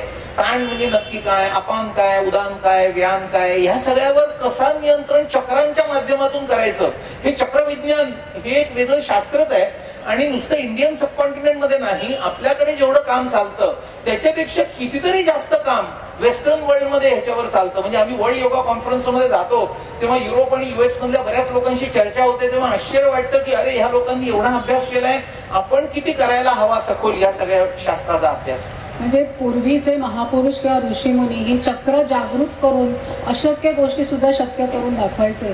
पण डॉक्टर, मला वाटतं आज सुद्धा अशा काही मॉडॅलिटीज असतील, म्हणजे चक्र बॅलन्सिंग किंवा इमोशनल मॅनेजमेंट, ज्याच्यामुळे आपण अनेक आजार आटोक्यात आणू शकतो. निश्चित, निश्चित, अगदी निश्चित. आपण इतकं सुंदर आम्हाला इथे समजावून सांगताय की म्हणजे माझ्या मनात असा विचार आला की आता मला वाटतं मी तुमच्या हातात माईक द्यावा आणि मी तिथे जाऊन बसावं. पण त्याच वेळेला असं म्हटलं की हे माझं करणं काही योग्य नाहीये, I have to be here. तर हे मला असं बुद्धी आणि मन याच्यातलं हे द्वंद्व वाटलं किंवा त्यांच्यातला हा व्यवहार वाटला. तर बुद्धी आणि मन याच्याविषयी जरा आपण आम्हाला समजावून सांगा. आणि मनात विचार येतात म्हणजे काय आणि टेलिपॅथी म्हणजे काय, हे तिन्ही प्रश्न आहेत. स्टेप बाय स्टेप आपण विचार करूया. की आपण मगाशी मी मेंदूचं मॉडेल दाखवून तुम्हाला सांगितलं की विचाराचं केंद्र म्हणजे आपलं टेम्पोरल लोब आहे, बुद्धीचं केंद्र म्हणजे आपलं फ्रंटल लोब आहे. आपल्या मनामध्ये असंख्य प्रकारचे विचार येतात. काही चांगले विचार असतात, काही वाईट विचार असतात. वाईट विचारांना जो उत्तेजना देतो तो वाईट माणूस ठरतो. चांगल्या विचारांना जो उत्तेजना देतो तो सद्गृहस्थ ठरतो. आपण गीतेमध्ये जे म्हणतो कौरव आणि पांडव, ते कौरव आणि पांडव दोन्ही आपल्या प्रत्येकाच्या मनात असतात.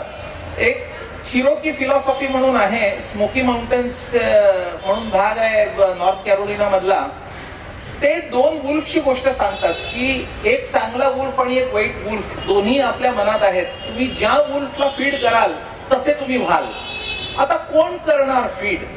तर हे तुमची बुद्धी करते.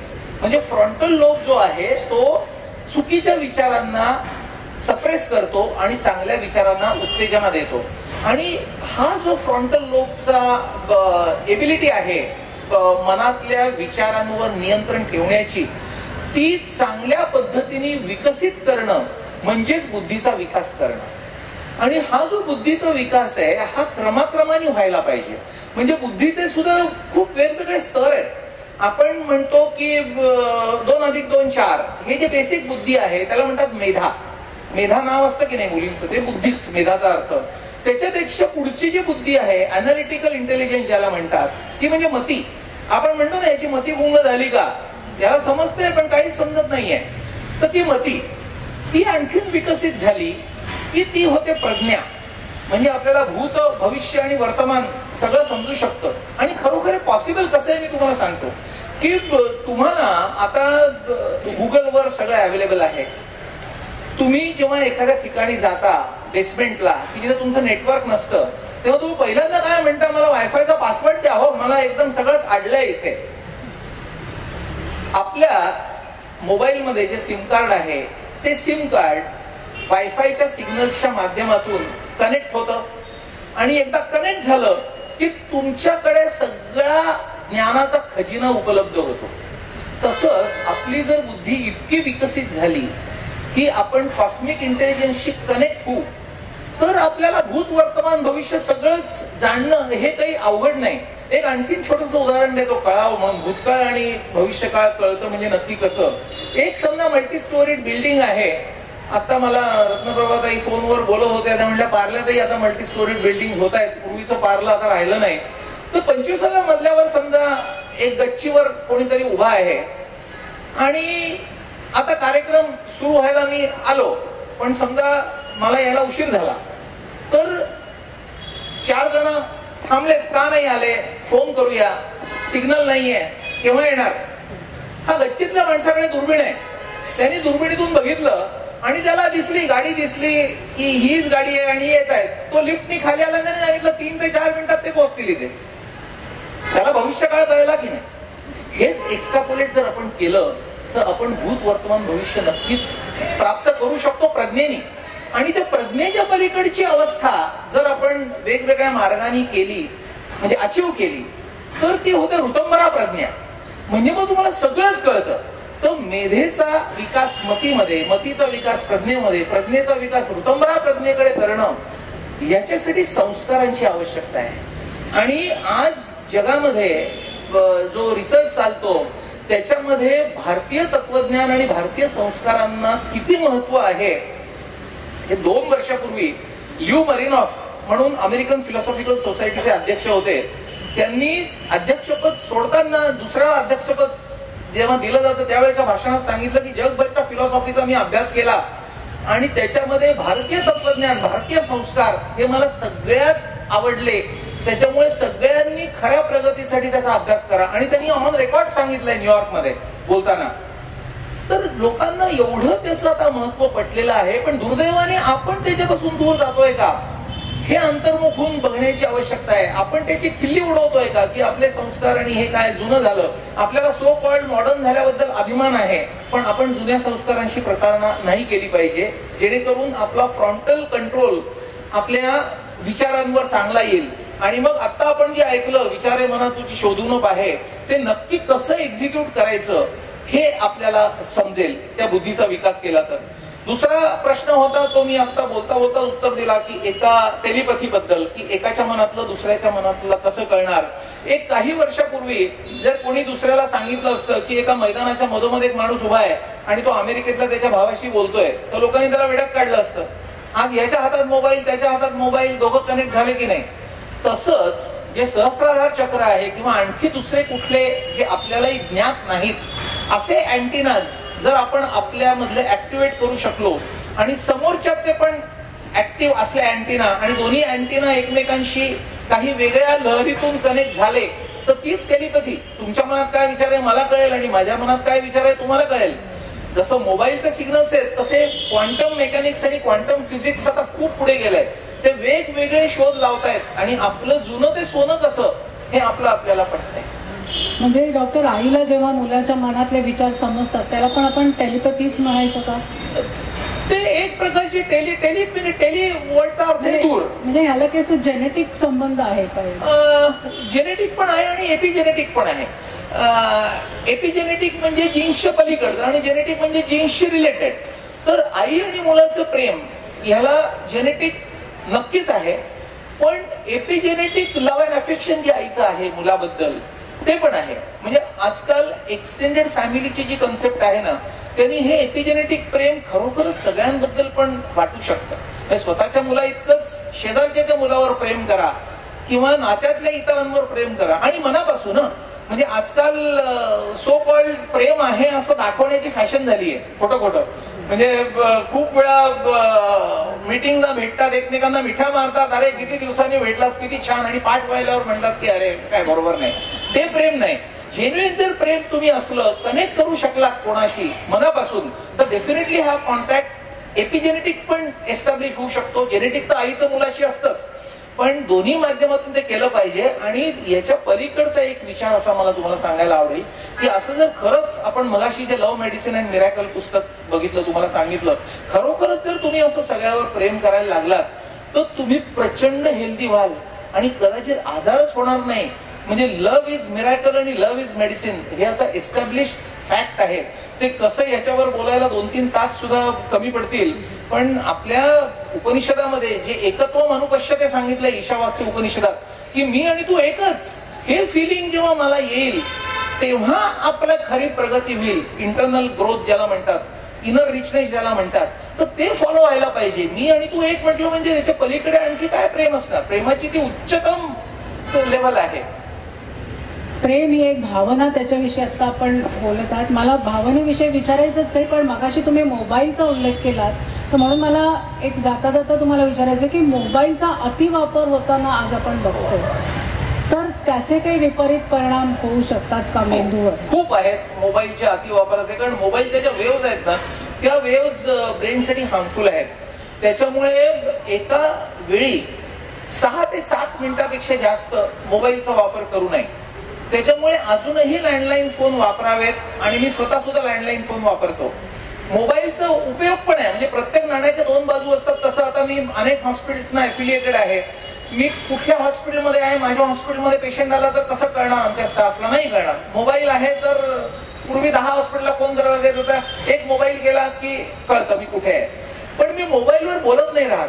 मी त्यांना सांगतो अमुक अमुक हॉस्पिटल 7वा मजला, इथे मी आता आहे, की मला 2 मिनिटात लँडलाईनवर फोन येतो त्या हॉस्पिटलला आणि मग तिथे मी 10 मिनिटं बोलतो. मोबाईलवर किती वेळ बोललो? काही सेकंद बोललो फक्त. तर मोबाईलच्या वेव्हचा आपण काही सेकंद बोलून किंवा 2-4 मिनिटं बोलून काही हार्म होत नाही, पण लिमिटेड यूज मोबाईलचा करायला हवा. म्हणजे ही जी माध्यमं सगळी आहेत, त्या माध्यमाचा आपण उपयोग मित्र म्हणून करतो का शत्रू म्हणून करतो हे शेवटी आपल्या हातात आहे. म्हणजे मनात विचार खूप येतील की मोबाईल आहे छान, आपण त्याच्यावर सगळ्या गोष्टी कराव्या. व्हॉट्सअप आहे, फेसबुक आहे, इंस्टाग्राम आहे, एंडलेस 24 तास मोबाईल आपण वापरू शकतो. पण तिथे पुन्हा बुद्धीचा अंकुश हवा आणि तिथे पुन्हा आई वडिलांचे संस्कार हवे की किती वापर कर मोबाईलचा. आणि मोबाईलच्या दुष्परिणामी mobile addiction is a non entity आता. म्हणजे मोबाईल ऍडिक्शन ही मेडिकल टर्मिनॉलॉजी आहे. जसं दारू सिगरेटचं व्यसन असतं तसं मोबाईलच्या व्यसनासाठी पेशंट्स ऍडमिट करतात आणि त्याच्यावर ट्रीटमेंट करतात. इतकं ऍडिक्शन आहे मोबाईलचं.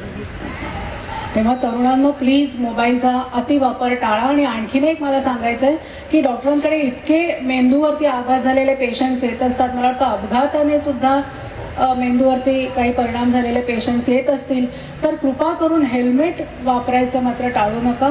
प्रेक्षणीयतेपेक्षा सुरक्षितता अधिक महत्त्वाची असते, हे कायम लक्षात ठेवा.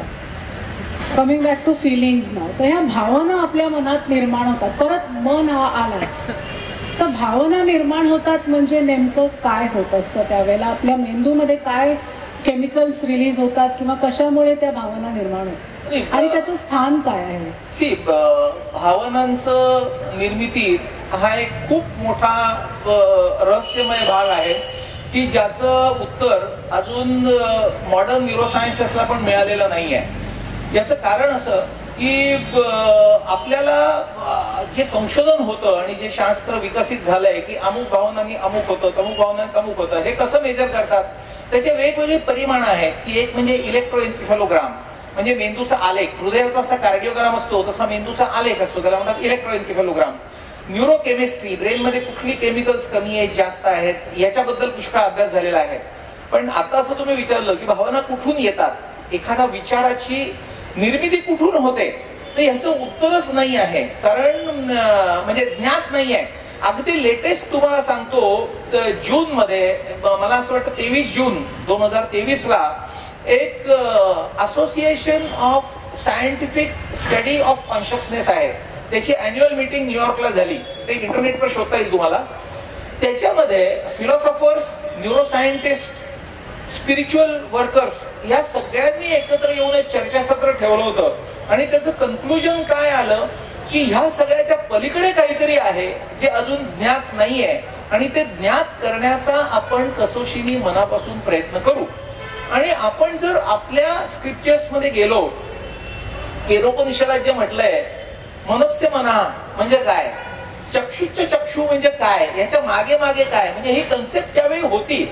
आपण एखादं चित्र बघतो म्हणजे ठराविक प्रकाश किरण डोळ्याच्या पडद्यावर पडतात, ते ऑप्टिक्स नर्वच्या माध्यमातून मी आता तुम्हाला जे डोळ्याचं केंद्र झालं तिथे पोहोचतात, ते करंट पोहोचले, त्याच्या पुढे काय झालं, इलेक्ट्रोमॅग्नेटिक वेव्स तयार झाल्या.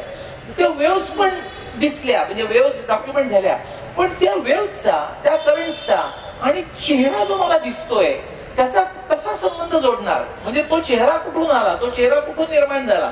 किंवा केनोपनिषदामध्येच आपण आणखीन खोलात जर गेलो आणि त्याचं कोरिलेशन मॉडर्न न्यूरोसायन्सशी केलं तर आम्ही काय म्हणतो, विचार म्हणजे काय, एक series of sequential activation of neurons, म्हणजे एका ओळीने जे न्यूरॉन्स आहेत, मेंदूच्या पेशी आहेत, त्या ओळीने ऍक्टिव्हेट होतात. पहिली पेशी ऍक्टिव्हेट झाली की त्याच्यातून उद्दीपना दुसऱ्या पेशीला जातात, दुसऱ्या पेशीतून तिसऱ्याला जातात, तिसऱ्यातून चौथीला जातात. अशी एक साखळी जेव्हा जमते तेव्हा एक विचार तयार होतो. पण प्रश्न असा येतो की पहिला सिग्नल पहिल्या न्यूरॉनला कुठून आला,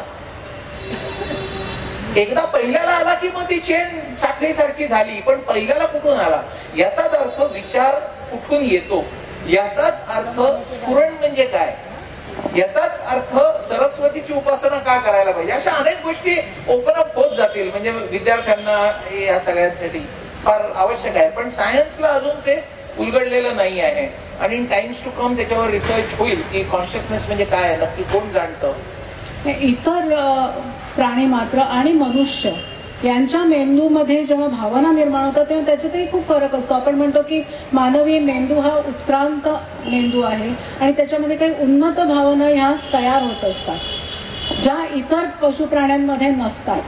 तर पशु प्राण्यांमध्ये काय आहे, ब्रेनची जशी इव्होल्युशन होत गेली तसं ब्रेनचे वेगवेगळे स्तर निर्माण झाले खालपासून वरपर्यंत. अगदी जे सरपटणारे प्राणी आहेत त्यांचा मेंदू अगदीच छोटासा होता की नुसतं शरीर चालावं, म्हणजे त्यांची सर्क्युलेटरी सिस्टीम, श्वास चालावा अशा पद्धतीचं मूलभूत अगदी, त्याला म्हणतात रेप्टिलियन ब्रेन. त्याच्या पुढचा ब्रेनचा स्तर की जिथे आवश्यक भावना आल्या, म्हणजे सेक्शुअल फिलिंग, फूड साठी हंट करण्याची फिलिंग टेम्पोरल लोबची आली. त्याच्यापेक्षा जेव्हा प्रगत झाला तेव्हा आपला फ्रंटल लोब आला की बुद्धी आली, आपण आता म्हटलं तसं. पण ती खूप विकसित बुद्धी नव्हती.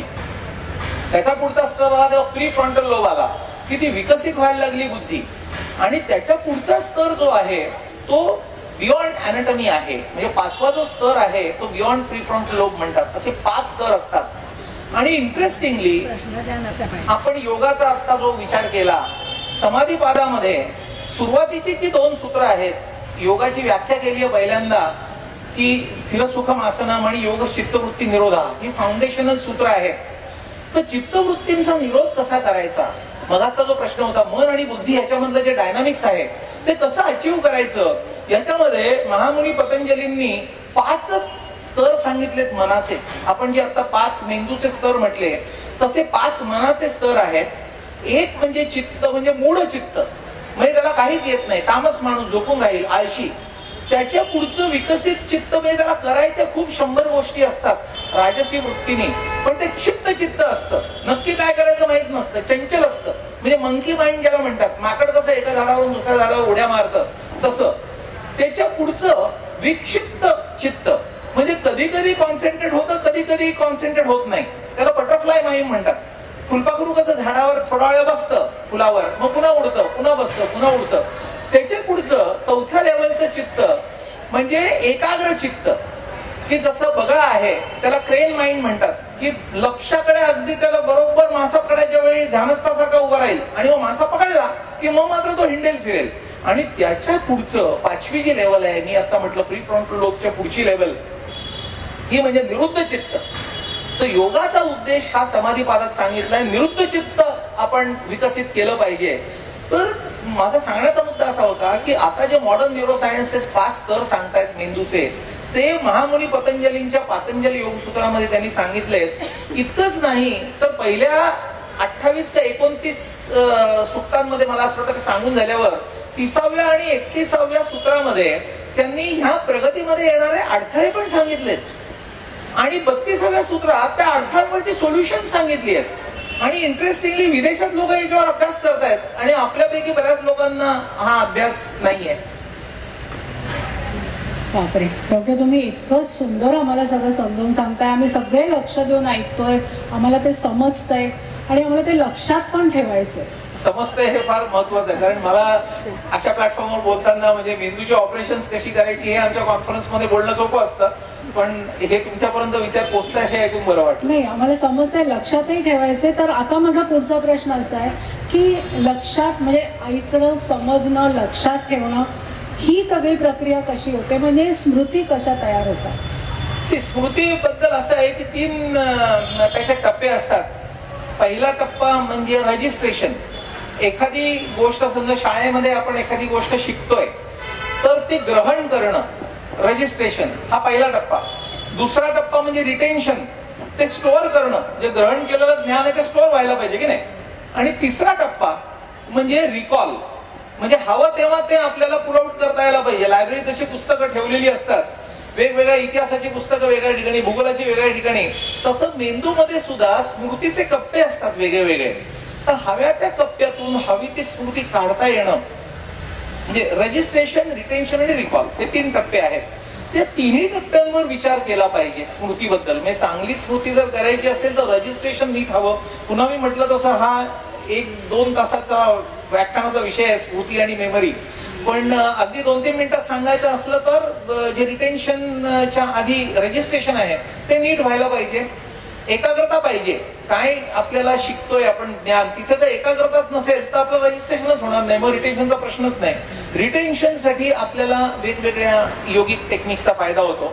आणि रिकॉलच्या वेळी आपण रिकॉलची प्रॅक्टिस केली पाहिजे, उजळणी केली पाहिजे. म्हणून आपण म्हणतो ना पुन्हा पुन्हा पेपर सोडवा, प्रॅक्टिस करा, म्हणजे मग रिकॉल, कुठला प्रश्न विचारला आणि त्याला काय आपल्याला उत्तर आपल्या मेमरी स्टोअर्स करून काढायचं आहे याची सांगड आपल्याला घालता यायला पाहिजे. तर 3ही लिंक्सवर आपण एकत्रित काम केलं तर आपण याच्यामध्ये यशस्वी होऊ. आणि मेमरी स्टोअर्स मध्ये सुद्धा पुन्हा मी म्हटलं तसा खूपच मोठा विषय आहे, पण अगदी थोडक्यात जाता जाता एक टच करतो की 3 लेव्हल्स असतात. इमिजिएट रिकॉल म्हणजे आता मी तुम्हाला काय सांगितलं हे तात्पुरतं तुमच्या काही मिनिटं लक्षात राहणं. ती इन्फॉर्मेशन जर एकाग्र चित्ताने तुम्ही ऐकून समजली असेल तर ती प्रोसेस होते, महत्वाची वाटली तर ती प्रोसेस होऊन इंटरमिजिएट मेमरीमध्ये जाते आणि इंटरमिजिएट मेमरी मधलं जे महत्वाचं वाटेल आपल्याला ते परमनंट मेमरीमध्ये जातं. तर त्याचे 3 लेयर्स आहेत असे. तर आपण जास्तीत जास्त परमनंट मेमरीमध्ये ज्ञान आपण जर साठवलं तर ते आपल्याला कधी हवं तेव्हा आपल्या समोर ते हजर असतं हात जोडून. नाही डॉक्टर, पण कधी कधी असं होतं म्हणजे प्रत्येक मनुष्य आपल्या स्मृतीविषयी थोडा साशंक असतोच. आता तुम्ही म्हणाले की चटकन आपल्याला आठवलं पाहिजे, पण विद्यार्थी दशेत सुद्धा आपल्याला हा गोंधळ झालेला आढळतो की बाबा खूप अभ्यास केलेला आहे पण आयत्या वेळेला ब्लँक झालं, किंवा जसं वय वाढतं तसं विस्मरण. तर मगाशी तुम्ही सांगितलं की चष्मा कुठे ठेवलाय, गॉगल्स कुठे ठेवलायत, की किल्ल्या कुठे ठेवल्यात, गॅस बंद, हे खूपच म्हणजे अशा सर्वसाधारण आढळणाऱ्या गोष्टी आहेत, पण त्याचे सुद्धा विपरीत परिणाम आपल्याला दिसून येतात. तर हे विद्यार्थी दशेमध्ये होणारं विस्मरण आणि जसजसं वय वाढतं तसतसे होणारे आजार, हे डिमेन्शिया किंवा अल्झायमर, लॉस ऑफ मेमरी, झोप न येणं, या सगळ्याची कारणं काय आहेत आणि त्याच्यावरती उपचार काय, ते टाळू शकतो का आपण? सगळ्यात महत्वाचं म्हणजे विद्यार्थी दशेमध्ये होणारी जी प्रॉब्लेम्स आहेत त्याला प्रॅक्टिकल सोल्युशन म्हणजे एकाग्रता वाढवणं. आणि आपण अगदी लहानपणी ज्याला संस्कार म्हणायचो, मनाचे श्लोक आहे, गीतेचे अध्याय आहेत, ते सकाळ संध्याकाळ म्हणून घेणं, यांनी आपोआप न्यूरल सर्किट स्ट्रॉंग होतात. क्लाउडिंग ऑफ कॉन्शियसनेस हा जो भाग आहे की मनात विचार प्रचंड येतात आणि तेव्हा मग विद्यार्थ्याला हवं ते आठवत नाही योग्य वेळी, त्याच्यासाठी मन फोकस करणं, ध्यान धारणा करणं याचा खूप उपयोग होऊ शकतो. एल्डरली एज ग्रुप मध्ये डिमेन्शियाज जेव्हा आपण बोलतो तेव्हा त्या डिमेन्शियाज होऊ नाहीत, टाळावं कसं तुम्ही विचारलं, त्याची तयारी खूप आधीपासून करायला हवी. म्हणजे आपण जी 40 नंतर काळजी म्हणतो घ्यायला पाहिजे, ती जर आपण योग्य वेळी योग्य ती काळजी घेतली नाही, कुठल्याही गोष्टीला मेंटेनन्स लागतो. आपण कार दर 4-6 महिने झाले की गॅरेजला पाठवतो, बरोबर आहे. जेवढी कार जास्त वापरली जाईल, आता ट्रॅव्हल कंपनीच्या कार्स असतात त्यांना जास्त सर्व्हिसिंग लागतं, एक हाती माणसाने कार वापरली असलं कमी लक्ष त्याला द्यावं लागतं. याचं कारण असं की जशी टायर्स गुळगुळीत होतात वापरून, तशी आपल्या ब्रेनच्या पेशींची पण खूप झीज होत असते सारखी. तर जितकी झीज जास्त तितका मेंटेनन्स पण जास्त. दुर्दैवाने होतं काय, तुम्ही मगाशी म्हणलं तसं टाइम बाउंड आपण एवढे बिझी असतो की आपण कधीच तेवढे रिच नसतो, त्याच्यामुळे झीज होतच जाते आणि रिकव्हरीला वेळ नसतो. त्याच्यासाठी लाईफस्टाईल जर चेंज केली तर डिमेन्शिया निश्चितपणे टाळता येईल. आणि ती लाईफस्टाईल 70-80च्या वयाला अचानक डोळे उघडून उपयोग नाही, त्याची तयारी 40 पासूनच केली पाहिजे. थोडक्यात सांगायचं तर आहार योग्य पाहिजे, वेळच्या वेळी पाहिजे. आता आहार हा सुद्धा एक स्वतंत्र एक तासभर बोलण्याचा विषय आहे. दुसरा भाग आहे व्यायाम. मी मगाशी म्हटलं तसं मन लावून योग्य प्रकारचा व्यायाम व्हायला पाहिजे. योग्य प्रकारचा म्हणजे व्यायामाचे मूलभूत 2 प्रकार आहेत. एक आयसोमेट्रिक एक्सरसाइज, मेट्रॉस म्हणजे लेंथ आणि आयसो म्हणजे सेम. आयसोमेट्रिक एक्सरसाइज म्हणजे ज्याच्यामध्ये length of the muscle remains the same, म्हणजे पुशिंग अगेन्स्ट द वॉल. व्यायाम होईल की नाही पण लेंथ तीच राहिली, म्हणजे योगासन हा या व्यायाम प्रकारचं उदाहरण आहे. आणि दुसरा आयसोटोनिक, टोन सेम राहतो, लेंथ बदलत राहते, ट्रेडमिल तुम्ही म्हणलात तसं. त्या दोन्ही व्यायामांचं कॉम्बिनेशन व्हायला पाहिजे, मन लावून व्यायाम झाला पाहिजे. डाएट आणि एक्सरसाइज हे झाल्यानंतर आपण मगाशी जसं म्हटलं तसं मेंदूचे 2 भाग आहेत. आपण जनरली एकच भाग इंटेलिजन्सचा जास्त वापरतो आणि क्रिएटिव्हिटीचा जो भाग आहे मेंदूचा उजवा भाग, त्याच्यामध्ये पेंटिंग आहे, ड्रॉइंग आहे, म्युझिक आहे, अशा सगळ्या गोष्टी जर वापरल्या नाही तर त्याची डिस्यूज ॲट्रोफी होते, त्या पेशी आक्रसायला लागतात नंतर. म्हणजे आपण जसं प्लास्टर मध्ये हात असला, फ्रॅक्चर झालं की प्लास्टर घालावं लागतं आणि प्लास्टर काढल्यावर फ्रॅक्चर भरून आलेलं असतं पण तो हात छोटा होतो, मग व्यायाम फिजिओथेरपी करून तो हात मोठा करावा लागतो. तसं या प्रकारच्या हॉबीज आपण डेव्हलप केल्या पाहिजेत आणि हे जर सगळं आपण नियमितपणे करू शकलो. झोप पण फार महत्वाची आहे. झोप पुरेशी असली, कारण झोपेमध्ये रिपेरेशन होतं, म्हणजे रिपेअर होतात गोष्टी. आपण जी झीज होतो ती भरून निघते झोपेमध्ये. तर झोप जर पुरेशी नसेल तरी सुद्धा झीज वाढत जाईल आणि डिमेन्शिया होईल. आणि डिमेन्शियाला आता खूप चांगली औषधं अवेलेबल आहेत. त्याच्यामुळे डिमेन्शियाचं वेळच्या वेळी डायग्नोसिस आणि मग त्याची योग्य प्रकारच्या औषधांनी ट्रीटमेंट हे जर केलं तर डिमेन्शिया बरा नाही होत पण तो कंट्रोल होतो आणि माणूस नॉर्मल राहू शकतो. म्हणजे डायबिटीज आहे, डायबिटीज बरा झाला का नाही झाला पण शुगर नॉर्मल आहे, गोळ्या वगैरे घेऊन, किंवा ब्लड प्रेशर आहे, ब्लड प्रेशरची एक गोळी घ्यावी लागते पण बीपी नॉर्मल आहे. पण ते नाही केलं तर काय होईल, आणखी पुढे डिजनरेटिव्ह चेंजेस वाढतील आणि आणखी त्याचे सिरियस दुष्परिणाम आपल्याला दिसायला लागतील. बऱ्याचदा वाईट काय वाटतं की हा अवेअरनेस नसतो. खूप वेळा in the middle of the night, पहाटे 3 वाजता एक पेशंट फिट आली आणि बेशुद्ध म्हणून आणला जातो आमच्याकडे. त्याला स्कॅन मध्ये मोठा रक्तस्राव असतो मेंदूमध्ये, ब्लड प्रेशर 220/110, शुगर 400, आणि नातेवाईक सांगतात की यांची तब्येत इतकी चांगली होती की त्यांना कधी दवाखान्याचं पायरी चढावी नाही लागली, आणि एकदम हे अचानक झालं. आता 400 शुगर आणि एका दिवसात झालं का? नाही झालं, पण तो अवेअरनेसच नसतो. त्याच्यावर पिरियॉडिक हेल्थ चेकअप करून आपण गाडी कशी पाठवतो, गॅरेजमध्ये पाठवतो की नाही, का पूर्ण बंद पडली की मग फोन करायचा की अरे बाबा बंद पडली, आता घेऊन जा काय करायला, तसं. आणि गाडी तरी रिपेअर होईल, माणूस गेला की गेलाच. तर हा अवेअरनेस खूप आवश्यक आहे की आपल्या शरीराला, मनाला, बुद्धीला, मेंदूला मेंटेनन्स लागतो. Periodic assessment for timely diagnosis हे खूप महत्वाचं आहे. वेस्टर्न वर्ल्ड मध्ये खूप मी फेलोशिप्सना बाहेर जगात अनेक देशांमध्ये होतो. आपल्या वाढदिवसाच्या दिवशी काय हॉस्पिटलला जातात, बेसिक चेकअप करतात, ब्लड टेस्ट करतात, अर्धा पाऊण तासात काम झालं की मग जातात, छान पार्टी करतात मित्रांबरोबर, लंच बिंच सगळं, आणि दुपारी 3-4 वाजता रिपोर्ट घ्यायला येतात. आणि रिपोर्ट घेऊन जे काही प्रॉब्लेम असतील त्याला ट्रीटमेंटही घेऊन जातात, आणि पुढच्या वर्षीची अपॉइंटमेंट घेऊन जातात आपल्या वाढदिवसाची. लक्षात राहावं. आता वाढदिवस असा साजरा करायचा का नाही हा प्रत्येकाचा चॉईस आहे, पण तो नाही, दुसरे कुठली तरी तारीख जी आठवत आहे. वर्षातून एकदा तर मेंटेनन्स करा. गाडीचं 4 वेळा करत असेल तर शरीराचं एकदा तरी करा. हे माझं कळकळीचं सांगणं आहे. तो खरंच अगदी थोडक्या शब्दामध्ये, अगदी समजेल अशा भाषेमध्ये आपण मेंदूचं आरोग्य कसं सांभाळायचं, हेल्दी एजिंगसाठी काय करायला पाहिजे हे आपण आता सांगितलं. त्याचे वय तर वाढतच असतं, जन्मापासून ते वाढतच असतं हे आपल्या सगळ्यांना माहिती आहे. पण आपलं आयुष्य किंवा आयुष्याचा आनंद आख्यान हे कसं रंगवायचं हे मात्र आपल्या हातात आहे. स्वातीने सुद्धा मगाशी याच्याच वरती भर देऊन सांगितलं. म्हणजे तिने सांगितलं तेव्हा असं वाटलं की ही एक कस्तुरी मृगासारखी अवस्था आहे, आपल्यातच आहे, पण आपल्याला त्याचा शोध घ्यायचा आहे. तर आता मला तुम्हाला प्रश्न विचारायचा आहे की सुख, समाधान आणि शांती. आता सुख म्हणावं की नाही त्याला मला वाटतं आनंद हा जास्त अप्रोप्रिएट शब्द होईल, कारण सुख तुमचं माझं हे वेगळं असणार आहे. म्हणजे मला पर्सनल सुख हवंय, पण आनंद हा आपल्याला द्विगुणित करता येतो. आनंदी राहणं, सुखी राहण्यापेक्षा आनंदी राहणं हे जास्त महत्वाचं आहे. तर आनंद, समाधान आणि शांतता हे आपल्या आयुष्यात हवं असेल तर त्याच्यासाठी आपलं काय मत आहे, काय करायला पाहिजे? पहिल्यांदा आता तुम्ही जे सुख आणि आनंद 2 शब्द वापरले त्याच्यातला फरक सांगतो की सुख हे तात्पुरतं असतं, ते इंद्रियजन्य असतं. म्हणजे मी आईस्क्रीम खाल्लं, मला सुख मिळालं, छान आईस्क्रीम हवं ते मिळालं. आनंद हा निरंतर असतो, म्हणजे सच्चित आनंद हे आपलं रूप आहे असं म्हणतात ना. तर तुम्ही आता म्हणलं तसं आनंदी व्हायचं असेल तर काय केलं पाहिजे? तर युजली माणसाचा जो प्रवास असतो सगळ्याच्या आयुष्याचा, तो एक ठराविक पद्धतीने जातो. म्हणजे तुम्ही कुठल्याही व्होकेशन, प्रोफेशन मध्ये असलात, लहानपणापासून तुम्ही शाळेमध्ये पहिला नंबर मिळवायचा प्रयत्न करता, कारण तुम्हाला पहिल्या नंबरचं सुख हवं असतं. त्या सुखामध्ये बिल्ट इन भावना असते की इतर सगळ्या विद्यार्थींपेक्षा मी कोणीतरी श्रेष्ठ, म्हणून मला ते प्रूव्ह करायचं असतं माझं. पुढे चांगलं करिअर करायचं असतं, चांगल्या ठिकाणी ऍडमिशन मिळवायची असते. मग असं वाटतं की ती ऍडमिशन मिळाली म्हणजे मग आपल्याला आनंद मिळेल. ती ऍडमिशन मिळाली की आणखी पुढचे चॅलेंजेस सुरू होतात. मेडिकलला गेला, इंजिनिअरिंगला गेला, तिथे पास झाला, अगदी पहिल्या नंबरनी पास झाला, तर प्रोफेशन मध्ये, करिअर मध्ये चॅलेंजेस येतात. मग असं वाटतं की आता सध्या काय माझे जरा अर्ली डेज आहेत ना, मी थोडा सेटल झालो की मग मला कायमचा आनंद मिळेल. सेटल कधी होतच नाही.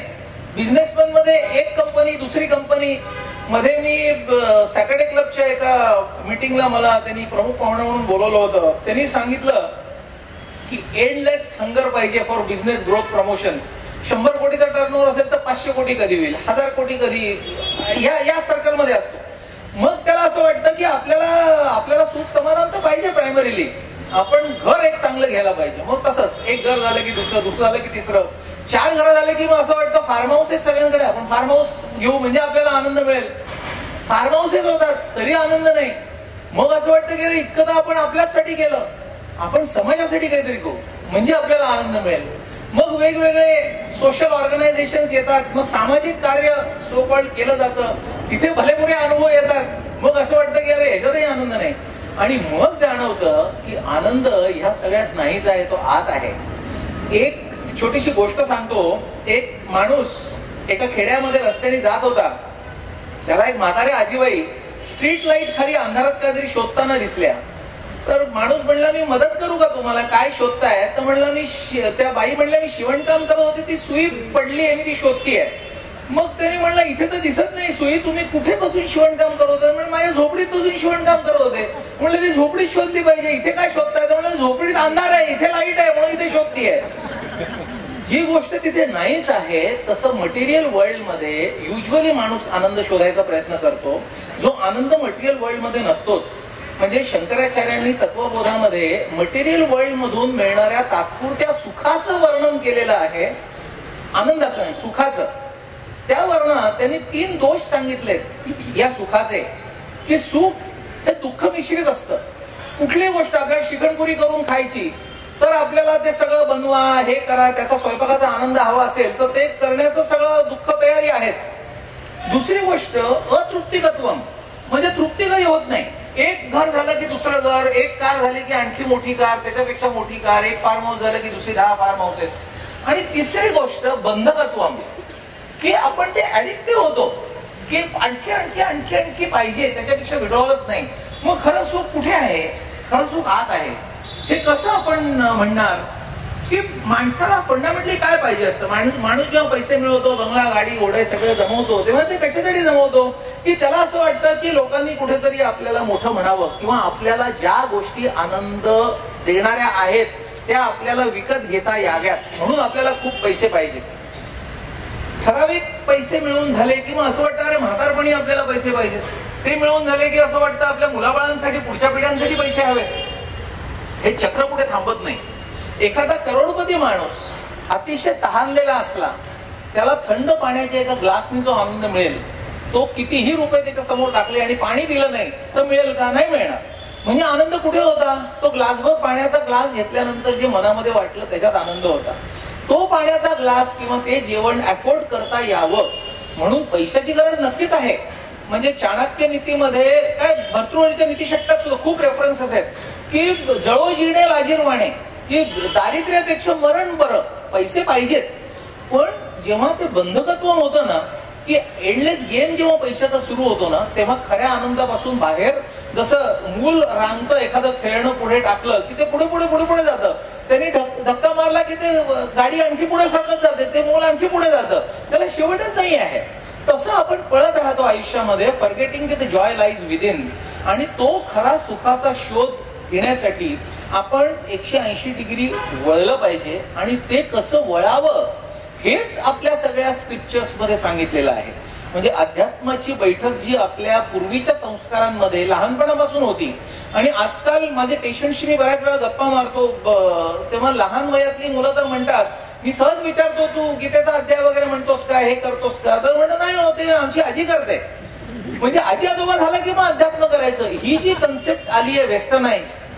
आणि पूर्वीची आपली कन्सेप्ट, संध्याकाळी शुभंकरोती म्हणायचं, देवाला हात जोडायचे, रामरक्षा म्हणायचे, मनाचे श्लोक म्हणायचे, ती गेली आहे. इथे ते सगळं मूळ त्याचं आहे. आणि आता सायन्सने ते प्रूव्ह केलेलं आहे, स्टॅटिस्टिक्सने ते प्रूव्ह केलेलं आहे. एक वर्ल्ड हॅपीनेस इंडेक्स म्हणून युनायटेड नेशन कॅल्क्युलेट करून पब्लिश करतं दरवर्षी. तर आता लेटेस्ट जी 2023 ची इंडेक्स पब्लिश झाली आहे मिड 23 ला, त्याच्यामध्ये भारताचा नंबर हा 126वा आहे 146 देशांमधल्या संशोधनामध्ये. म्हणजे त्यांनी काही क्वेश्चनेअर करून कोण सुखी समाधानी याचे क्रायटेरिया ठरवले, आणि 126वा नंबर 146 पैकी, म्हणजे आपला खालून कितवा नंबर लागला याचा विचार करायची वेळ आली. कोणाची? भारताची. कुठला भारत? ज्या भारताने जगाला शिकवलं सर्वे भवन्तु सुखिनः सर्वे सन्तु निरामया, त्या भारतावर आज 126व्या नंबरची वेळ आली आनंदाची. कारण आपण आनंदापासून दूर चाललोय. आणि त्या सगळ्याचं उत्तर, खरा आनंदी व्हायला आपला दृष्टिकोन बदलला पाहिजे, जगाकडे बघायचा. आणि तो आपल्या एन्शियंट इंडियन विजडमनी, आपले स्क्रिप्चर्स आहेत, वेद आहेत, उपनिषद आहेत, भगवद्गीता आहेत, ही सगळी म्हणजे मॅन्युअल्स आहेत.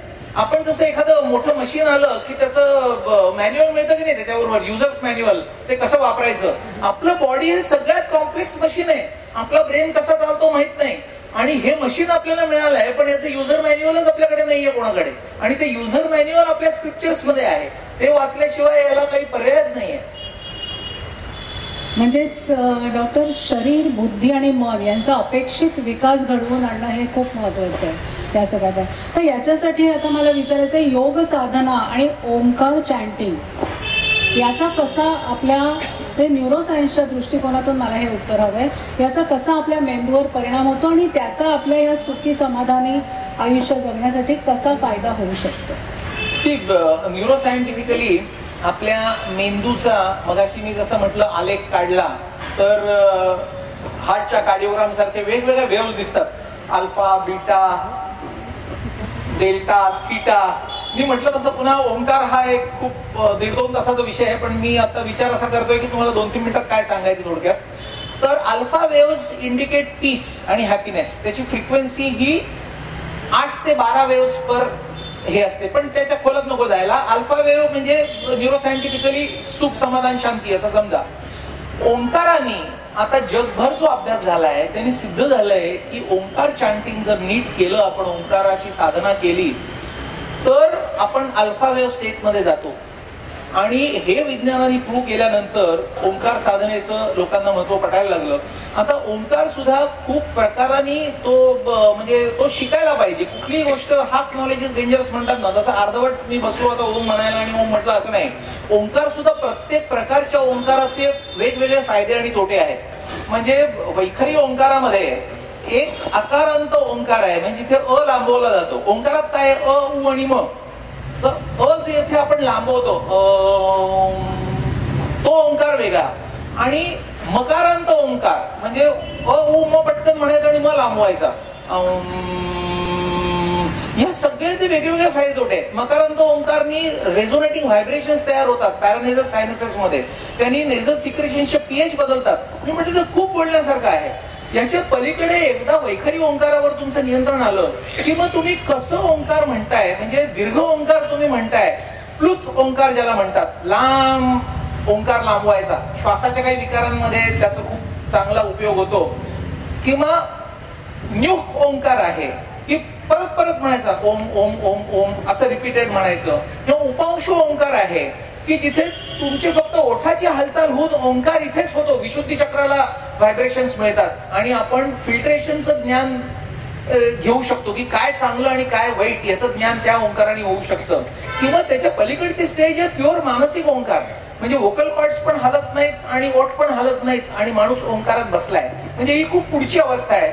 मी म्हटलं तर ओंकार हा इतका मोठा विषय आहे, म्हणजे इव्हन स्क्रिप्चर्सच्या दृष्टीने मांडुक्यमध्ये जो ओंकार सांगितलाय, स्वप्न, जागृती, ह्या सगळ्या, सुषुप्ती आणि अर्धी मात्रा, तुर्यावस्था, ह्या अंगाने ओंकाराचा अभ्यास वेगळा होऊ शकतो. न्यूरोसायन्सच्या दृष्टीने ओंकाराचा अभ्यास वेगळा होऊ शकतो.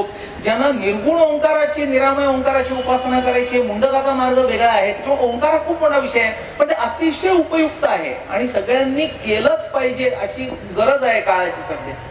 हे ओंकार हा जो आपण म्हणतो की स्वयंभू, स्वयंसिद्ध, अनाहत असा ध्वनी आहे, तर त्याच्या चॅन्टिंगमुळे आपल्या मेंदूवरती चांगले.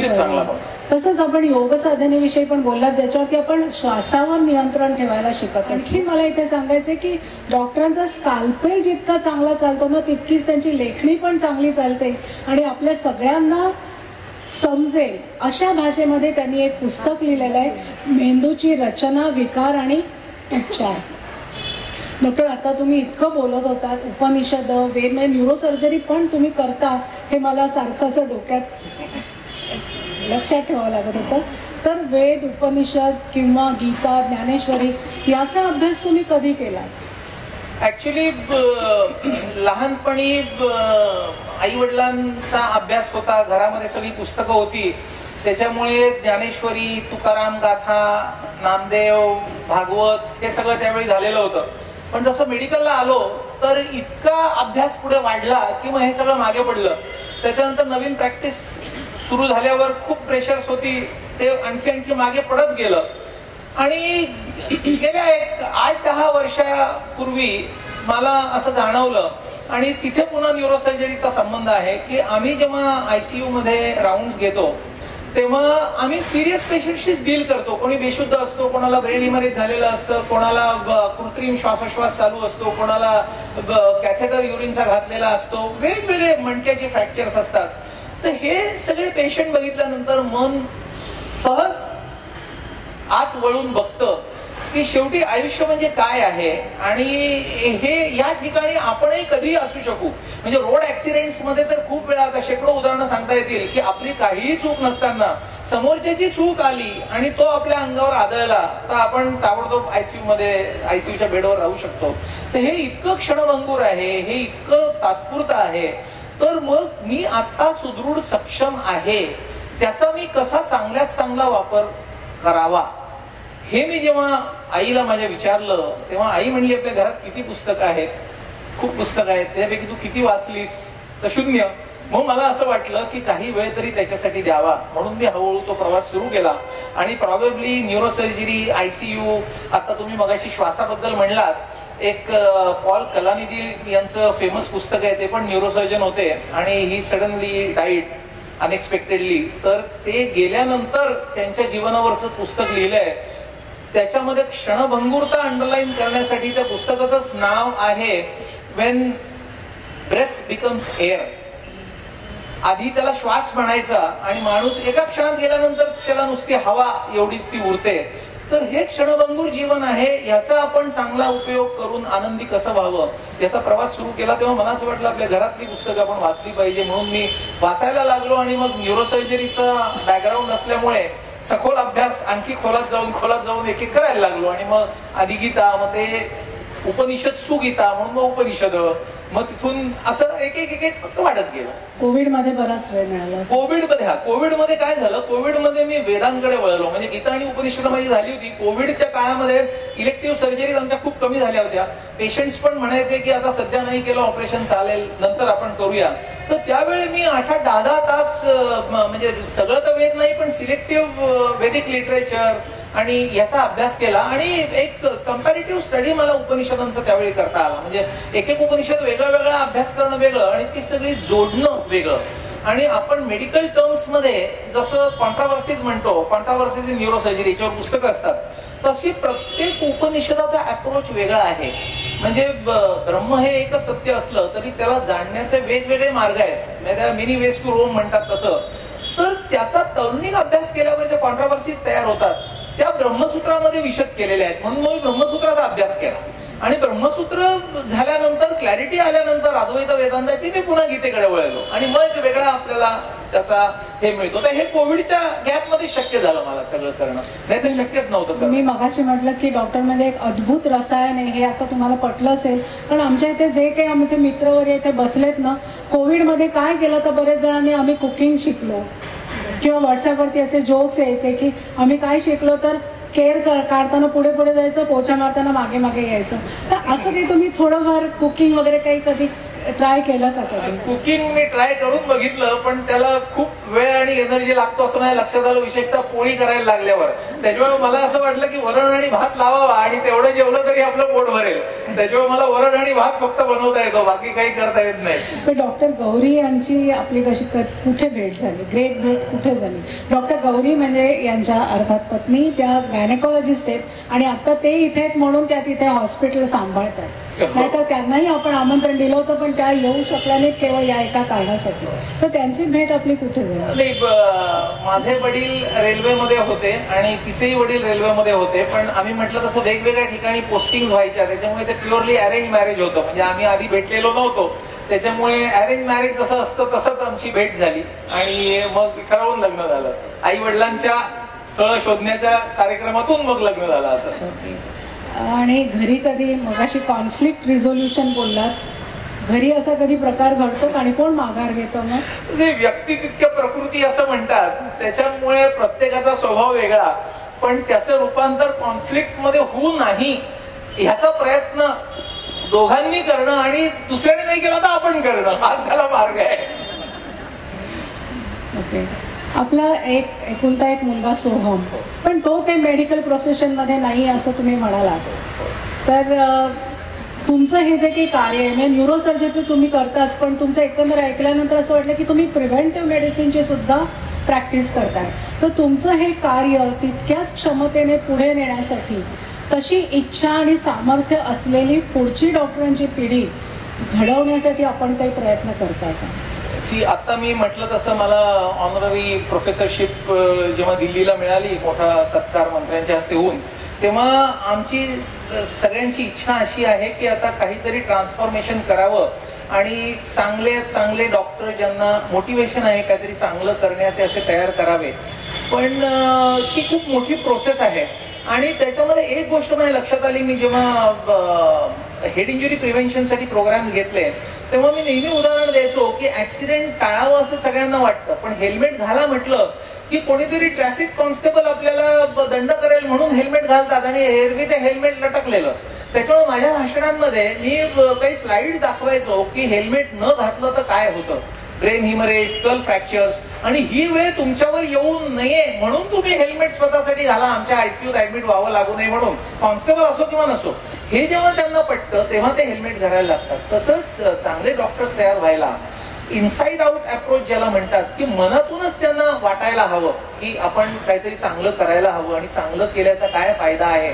तर त्या दृष्टीने आता सेमिनार्स आणि या ठिकाणी मी जे पार्टिसिपेशन करतो तिथे जास्तीत जास्त मी हे ज्ञान इतरांपर्यंत पोहोचवण्याचा प्रयत्न करतो. म्हणजे अगदी स्टेट लेव्हल पासून इंटरनॅशनल लेव्हल पर्यंत. म्हणजे आता महाराष्ट्र स्टेट मेडिकल असोसिएशनच्या अॅन्युअल कॉन्फरन्सला 2-3 वर्षापूर्वी माझं भाषण झालं आणि त्याला शेकडो डॉक्टर्स होते. इंडियन मेडिकल असोसिएशनला सगळ्या स्पेशालिटीचे सगळेच असतात.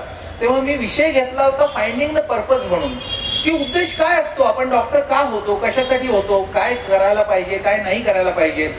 या राज्यस्तरीय पासून नॅशनल लेवलला तर माझ्या दर कॉन्फरन्सला माझी टॉक्स असतात.